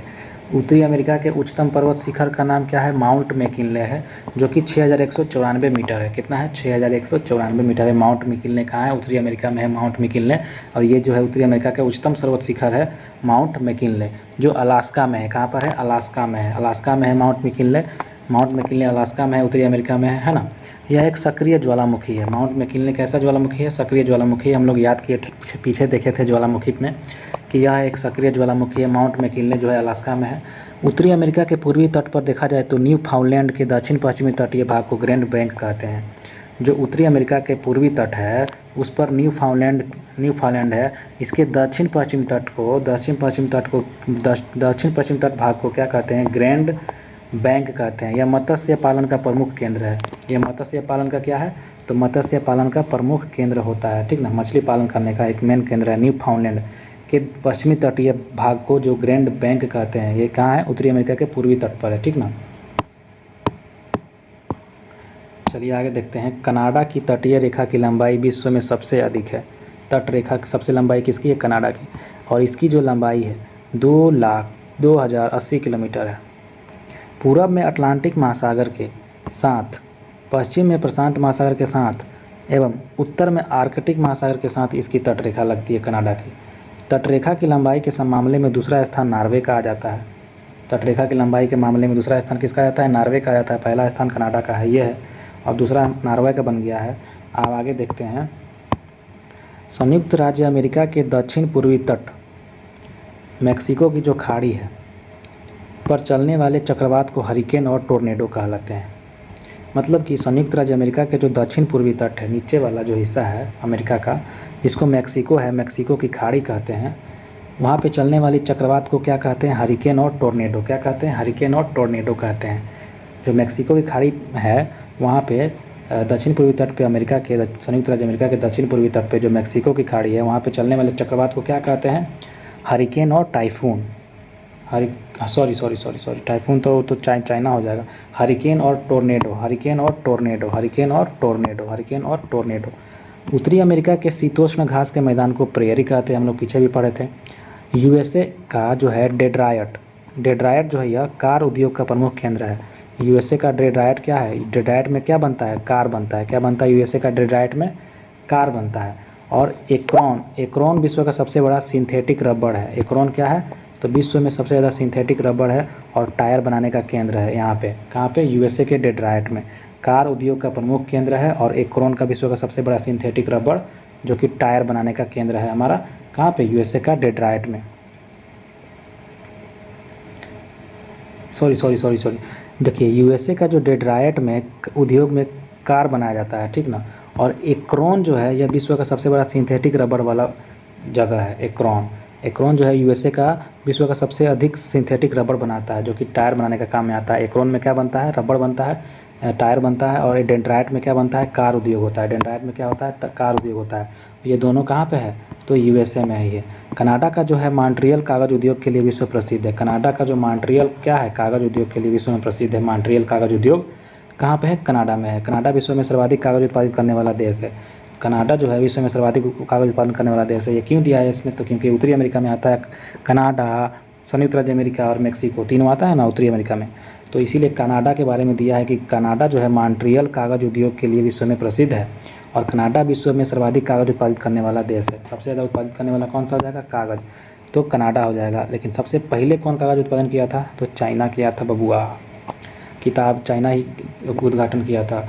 कनाडा का मॉन्ट्रियल कागज़ उद्योग विश्व में क्या है? प्रसिद्ध है। मॉन्ट्रियल कागज़ उद्योग, ध्यान में रखिएगा, कनाडा विश्व में सर्वाधिक कागज़ उत्पादन करने वाला देश है। उत्तरी अमेरिका में कनाडा यूरेनियम का सबसे बड़ा उत्पादक है।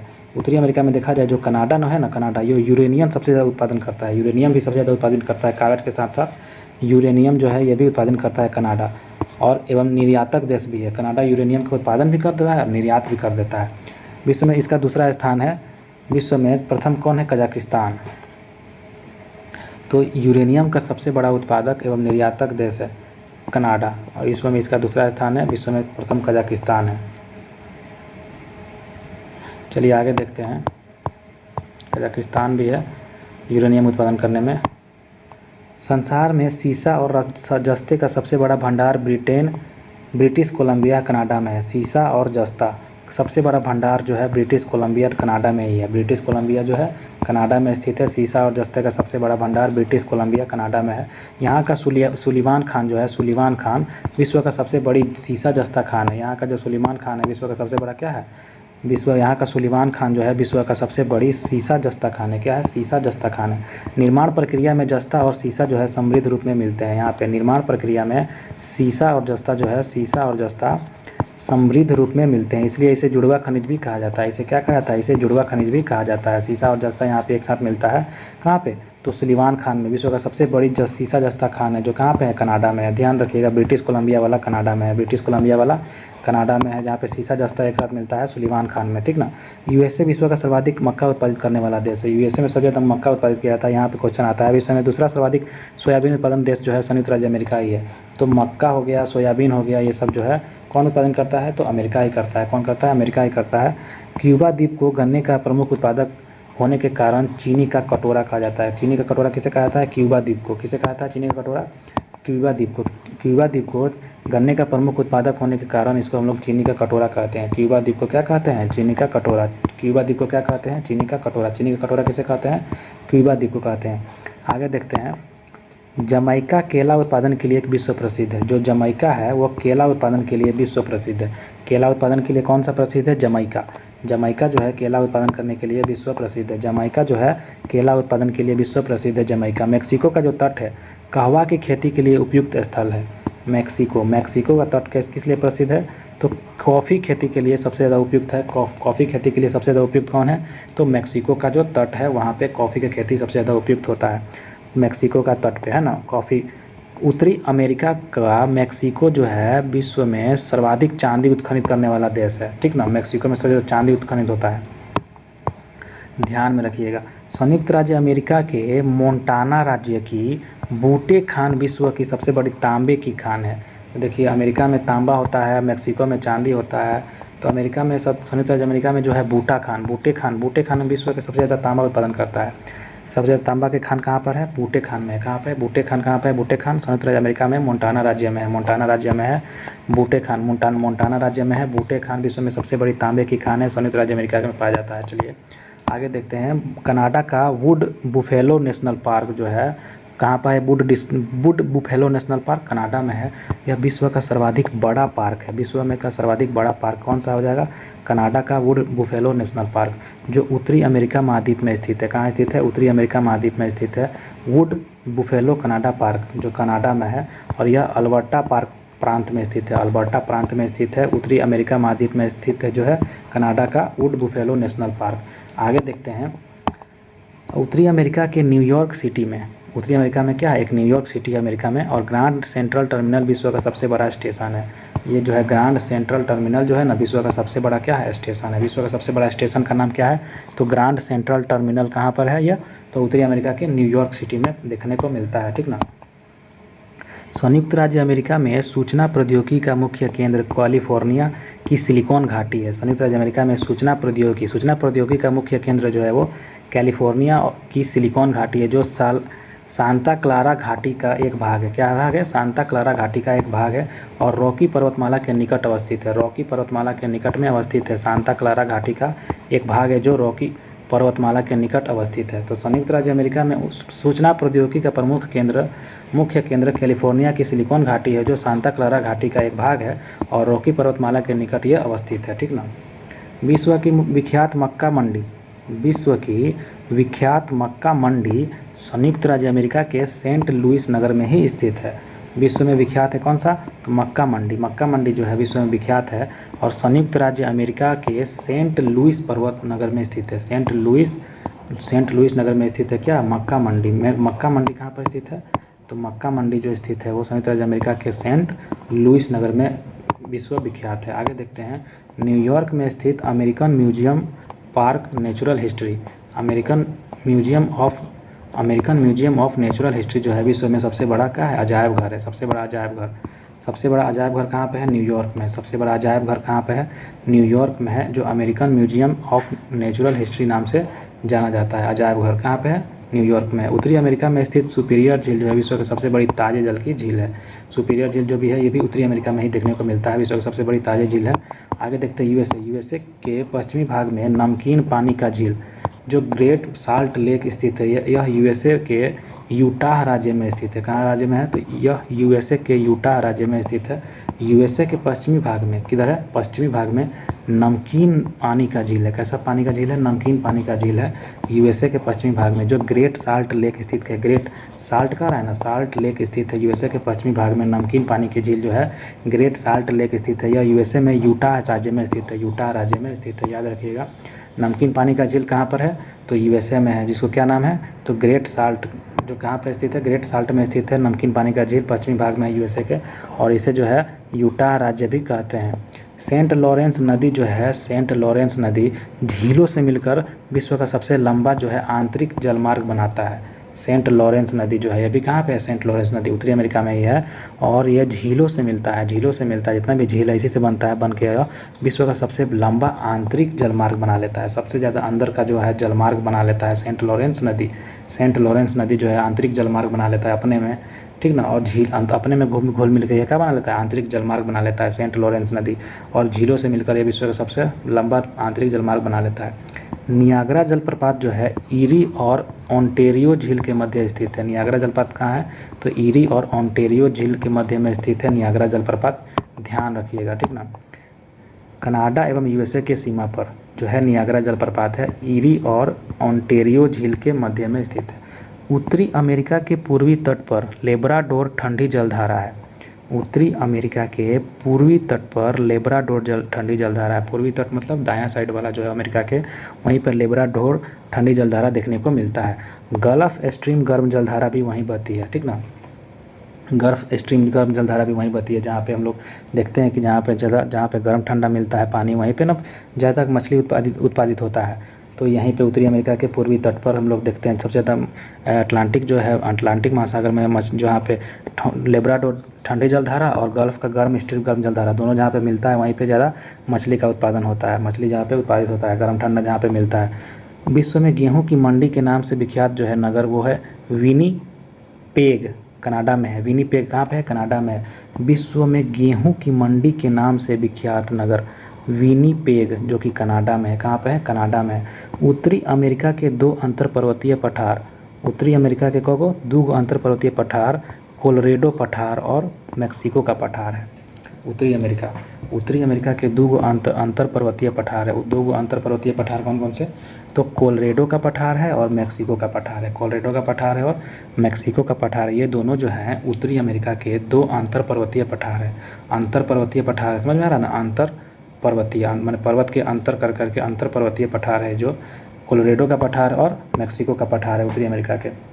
आगे देखते हैं रॉकी पर्वत की प्रमुख चोट श्रेणियाँ, तो कास्केड है, सियरा है, नेवदा है, कोस्ट है, रेंज, सियरा माद्रे, ये सब जो है रॉकी पर्वत की श्रेणी आती है। फिल्म उद्योग के लिए देखा जाए तो कैलिफोर्निया का जो है लॉस एंजल्स नगर जो है विश्व प्रसिद्ध है और हॉलीवुड यहीं पर है। कैलिफोर्निया जो हम लोग देखे हैं फिल्म उद्योग के लिए लॉस एंजल्स को कहते हैं, यह नगर जो है विश्व प्रसिद्ध है लॉस एंजल्स, और कैलिफोर्निया का है। कहाँ पे है, कैलिफोर्निया का है, जो कि हॉलीवुड यहीं पर है। हॉलीवुड कहाँ पर है, कैलिफोर्निया में है, यूएसए का कैलिफोर्निया में है लॉस एंजल्स नगर। सैन फ्रांसिस्को में सिलिकॉन वैली है। कहाँ पे है, सैन फ्रांसिस्को, कहाँ सिलिकॉन वैली कहाँ पर है, सैन फ्रांसिस्को में ही है, जो कि सॉफ्टवेयर व कंप्यूटर उद्योग के लिए विख्यात है। सॉफ्टवेयर और कंप्यूटर उद्योग के लिए कौन सा विख्यात है, तो सिलिकॉन वैली, जो कि सिलिकॉन वैली जो है सैन फ्रांसिस्को, जो भी सैन फ्रांसिस्को में है, सैन फ्रांसिस्को में है सिलिकॉन वैली, जो कि सॉफ्टवेयर और कंप्यूटर उद्योग के लिए विख्यात है। केप केनावेरल, केप केनावेरल क्या होता है, तो जिस स्थल से अंतरिक्ष यान छोड़े जाते हैं यूएसए के फ्लोरिडा राज्य में अटलांटिक तट पर अवस्थित है। केप केनावेरल किसे कहते हैं, तो जिस स्थल से क्या छोड़े जाते हैं, अंतरिक्ष यान छोड़े जाते हैं, जैसे कि यूएसए के फ्लोरिडा राज्य में है, यह अटलांटिक तट पर अवस्थित है। कहाँ पे, अटलांटिक तट पर ये देखने को मिलता है केप केनावेरल, जो कि यहाँ से क्या छोड़ा जाता है, अंतरिक्ष छोड़ा जाता है, अंतरिक्ष यान छोड़ा जाता है। शिकागो देखिएगा, शिकागो विश्व का सबसे बड़ा रेलवे जंक्शन है। शिकागो जो है विश्व का सबसे बड़ा रेलवे जंक्शन है, बड़ा रेलवे जंक्शन है शिकागो, जो कि कहाँ पे है, उत्तरी अमेरिका में ही है। उत्तरी अमेरिका की प्रमुख प्रजातियां हैं रेड इंडियन, जो कि मैक्सिको में देखने को मिलता है, निग्रो है, जो कि पश्चिमी द्वीप समूह में देखने को मिलता है। तो उत्तरी अमेरिका की प्रमुख जनजाति कौन कौन सी, रेड इंडियन और निग्रो, रेड इंडियन और निग्रो। रेड इंडियन मैक्सिको में देखने को मिलता है, निग्रो और पश्चिमी द्वीप समूह में देखने को मिलता है। देखिएगा संसार का सबसे बड़ा बंदरगाह न्यूयॉर्क है। संसार का सबसे बड़ा बंदरगाह का नाम क्या हो जाएगा, न्यूयॉर्क हो जाएगा। स्टैच्यू ऑफ लिबर्टी जो है न्यूयॉर्क में ही है। स्टैच्यू ऑफ लिबर्टी कहाँ है, न्यूयॉर्क में ही है। तो स्टैच्यू ऑफ लिबर्टी पूछेगा कहाँ पर है, न्यूयॉर्क में है, जिसका डिज़ाइन फ्रेडरिक ऑगस्ट बर्थोल्डी ने बनाया था। स्टैच्यू ऑफ लिबर्टी जो है जो न्यूयॉर्क में है, इसका डिज़ाइन किसने बनाया था, Frederic Augustus Bartholdo, Bartholdi, Frederic Frederic Auguste Bartholdi ने बनाया था स्टैच्यू ऑफ लिबर्टी का मतलब कि डिज़ाइन, ठीक ना। संयुक्त राज्य अमेरिका का राष्ट्रीय उद्यान है। संयुक्त राज्य जो है अमेरिका का राष्ट्रीय उद्यान येलोस्टोन पार्क है। क्या है, येलोस्टोन पार्क है, जो कि विश्व का प्रथम स्थान है। तो अमेरिका का, संयुक्त राज्य अमेरिका का जो राष्ट्रीय उद्यान कहा जाएगा, किसे कहा जाएगा, येलोस्टोन पार्क को कहा जाएगा, जो कि विश्व में प्रथम स्थान है येलोस्टोन पार्क का। संयुक्त राज्य अमेरिका का ये राष्ट्रीय उद्यान हो जाएगा येलोस्टोन पार्क, जो कि क्या है, विश्व में से प्रथम स्थान है। आगे देखते हैं संयुक्त राज्य अमेरिका में स्थित जो है एरिज़ोना जो है तांबा उत्पादन के लिए प्रसिद्ध है। संयुक्त राज्य अमेरिका में स्थित एरिज़ोना किस लिए प्रसिद्ध है? तांबा उत्पादन के लिए प्रसिद्ध है। संयुक्त राज्य अमेरिका में स्थित एरिज़ोना, संयुक्त राज्य अमेरिका में स्थित जो है एरिज़ोना किस लिए प्रसिद्ध है? तो तांबा उत्पादन के लिए प्रसिद्ध है, ध्यान रखिएगा। संयुक्त राज्य अमेरिका में स्थित एरिज़ोना जो है तांबा उत्पादन के लिए प्रसिद्ध है। संयुक्त राज्य अमेरिका की लोहे की प्रसिद्ध खान है जिसका नाम है मेसाबी खान। क्या नाम है? मेसाबी खान जो है संयुक्त राज्य अमेरिका की लोहे की प्रसिद्ध खान है मेसाबी खान। पीटर्सबर्ग संयुक्त राज्य अमेरिका की एक महत्वपूर्ण इस्पात नगर है। इस्पात नगर मतलब वही स्टील वाला जो हो जाता है। पीटर्सबर्ग संयुक्त राज्य अमेरिका का एक महत्वपूर्ण इस्पात नगर है। यहाँ के इस्पात उद्योग के लिए कोयला पीटर्सबर्ग से और लोहा अयस्क जो है मिनेसोटा की खान से प्राप्त होता है, ठीक ना। यहाँ के जो है इस्पात बनाने के लिए कोयला कहाँ से? तो पीटर्सबर्ग से कोयला लाया जाता है, जो कि हम लोग जानते हैं पीटर्सबर्ग जो कि संयुक्त राज्य अमेरिका में एक महत्वपूर्ण क्या है? इस्पात नगर है। इस्पात बनता है। इस्पात बनाने के लिए क्या क्या चाहिए? तो कोयला चाहिए और क्या चाहिए? लोहा चाहिए ना, और क्या चाहिए हम लोग को? जल चाहिए। तो देखिए, तो इस्पात बनाने के लिए हम लोग कोयला, लोहा और जल चाहिए होता है। तो यहाँ के इस्पात उद्योग के लिए कोयला जो है पीटर्सबर्ग से मिल जाता है। कहाँ से मिल जाता है कोयला? पीटर्सबर्ग से मिल जाता है। लोहा कहाँ से मिलता है? तो लोहा का अयस्क मिल जाता है मिनेसोटा की खान से। मिनेसोटा की खान से यहाँ से है मिनेसोटा की खान, वहाँ से लोहा मिल जाता है और पानी तो कहीं से मिल ही जाएगा, नदी बहती है। तो मिनेसोटा खान और पीटर्सबर्ग के बीच जो है नौ परिवहन का सर्वोत्तम मार्ग ग्रेट लेक्स जल मार्ग। देखिए आ गया ना जल मार्ग का नाम। तो तीनों का तीनों हमको चाहिए, तभी जाके क्या बनता है? इस्पात बनता है। तो हम लोग को लोहा मिल गया, हम लोग का कहाँ से? लोहा का अयस्क मिल गया मिनेसोटा की खान से, और पीटर्सबर्ग से मिल गया हम लोग का कोयला, और जलमार्ग जो है ग्रेट लेक्स जो है पीटर्सबर्ग के बीच में एक नौपरिवहन सर्वोत्तम मार्ग जो है, जो कि ग्रेट लेक्स जल मार्ग है, यहाँ से हम लोग को मिल गया जल, है ना। तो ग्रेट लेक्स के पीटर्सबर्ग क्षेत्र तक लोहा अयस्क रेलगाड़ी से भी लाया जाता है। जो ग्रेट लेक्स से पीटर्सबर्ग क्षेत्र तक लोहा का जो अयस्क है वो रेलगाड़ी से भी लाया जाता है, ठीक ना। ओहियो मोनोगहेला, ओहियो हो गया, मोनोगहेला हो गया, और एल्धनी नदियों से इस इस्पात उद्योग को जल प्राप्त होता है। ग्रेट लेक्स के नाम से सुपीरियर झील, ह्यूरोन झील, ओंटारियो झील, मिशिगन और इरी झील। तो ग्रेट लेक्स के नाम से देखिएगा, ग्रेट लेक्स के नाम से है, ग्रेट लेक्स नाम से है सुपीरियर, ह्यूरोन, ओंटारियो और मिशिगन और इरी झील। ग्रेट लेक्स के नाम कौन कौन से हैं? सुपीरियर, ह्यूरोन, ओंटारियो, मिशिगन और इरी झील, ये पांचों पाया जाता है ना। यहाँ पे होता है क्या? तो हमारा कौन सा झील से हम देखे थे? तो ग्रेट लेक्स, इसी से ना सारा का सारा क्या मिल जा रहा था? तो जल मिल जा रहा था हम लोग के लिए। संयुक्त राज्य अमेरिका के सोने के प्रसिद्ध खान जो है वो होम स्टेक खान जो है दक्षिण डकोटा राज्य में देखने को मिलता है। तो संयुक्त राज्य अमेरिका की जो सोने की प्रसिद्ध खान है, सोने की प्रसिद्ध खान कहाँ पे है? होम स्टेक खान कहाँ पे है? दक्षिणी डकोटा राज्य में। दक्षिणी डकोटा राज्य में है जो डोमेस्टिक खान है। संयुक्त राज्य अमेरिका में सोने की प्रसिद्ध खान डोमेस्टिक खान, कौन सा नाम है? डोमेस्टिक खान जो है, डोमेस्टिक खान जो कि दक्षिण डकोटा राज्य में। कहाँ पे है? दक्षिण डकोटा राज्य में है, ठीक ना। आगे देखते हैं, संसार में सोने की सबसे बड़ी खान जो है ओंटारियो कनाडा में है। कहाँ पे है? संसार की सोने की सबसे बड़ी खान ओंटारियो कनाडा में है। देखिए संसार में सबसे ज़्यादा बड़ा सोना कनाडा से निकाला जाता है, जो कि कहाँ पे है? ओंटारियो कनाडा में है। ओंटारियो कनाडा में है। संसार में सोने की सबसे बड़ी खान ओंटारियो कनाडा में है, ठीक ना। आगे देखते हैं, कनाडा में जो है वायुयानों को झीलों और सागरों में जमी बर्फ़ पर भी उतार दिया जाता है। कनाडा में क्या होता है ना, जितना भी वायुयान है उसको झील और सागर में जितना भी बर्फ़ जमा रहता है ना, उस पर भी उतार दिया जाता है वायुयान को, क्योंकि यहाँ वायुयान को उतारना आसान हो जाता है, ठीक ना। इतना बर्फ़ कठोर जमा रहता है कि वायुयान ही उतार दिया जाता है, बताइए, कनाडा में। और इसे ही स्की वायुयान कहा जाता है। स्काई वायुयान, इसी को हम लोग कह सकते हैं स्की वायुयान किसे कहते हैं? तो बर्फ़ जो है उसी पर वायुयान को उतार दिया जाता है, इसे स्की वायुयान कहते हैं, ठीक ना, जो कि कनाडा में ही संभव है। ब्लैक हिल, ब्लू हिल तथा ग्रीन हिल नामक जितना भी पहाड़ियाँ हैं संयुक्त राज्य अमेरिका में ही स्थित है। ब्लैक हिल, ब्लू हिल, ग्रीन हिल याद रखिएगा कहाँ पर है? तो अमेरिका में ही है। ब्लैक हिल, ब्लू हिल, ग्रीन हिल कहाँ पर है? पहाड़ियाँ जो है अमेरिका में स्थित है, याद देखिएगा। हवाई द्वीप समूह जो है संयुक्त राज्य अमेरिका की राजधानी जो है होनोलुलु, ओहाउ द्वीप पर स्थित है। तो हवाई द्वीप समूह जो है संयुक्त राज्य अमेरिका की राजधानी जो है, हवाई द्वीप समूह की राजधानी जो है होनोलुलु ओहाउ द्वीप पर स्थित है। संयुक्त राज्य अमेरिका जो है हवाई द्वीप समूह की राजधानी है होनोलुलु। हवाई द्वीप समूह की राजधानी क्या है? होनोलुलु है, ठीक ना। हवाई द्वीप समूह की राजधानी है होनोलुलु। ओहू द्वीप में स्थित है। कहाँ पे है? ओआउ द्वीप पर स्थित है। ओआउ द्वीप पर स्थित है हवाई द्वीप समूह की राजधानी होनोलुलु, है ना। वैसे तो संयुक्त राज्य अमेरिका की राजधानी वाशिंगटन है, वाशिंगटन डीसी, लेकिन हवाई द्वीप समूह का यहाँ पे लिखा है ना, हवाई द्वीप समूह का, इसकी राजधानी हो जाएगा होनोलुलु। देखिए पनामा नहर के 2 बंदरगाह होते हैं, कोलन और पनामा, ठीक ना। ये पनामा नहर के 2 बंदरगाह का नाम है, कोलन और पनामा। किसका किसका नाम है? पनामा नहर के 2 बंदरगाह का नाम है कोलन और पनामा, ठीक ना। आगे देखते हैं। कनाडा का जो है क्यूबेक प्रांत जो है फ्रेंच भाषी क्षेत्र है। कनाडा का क्यूबेक प्रांत।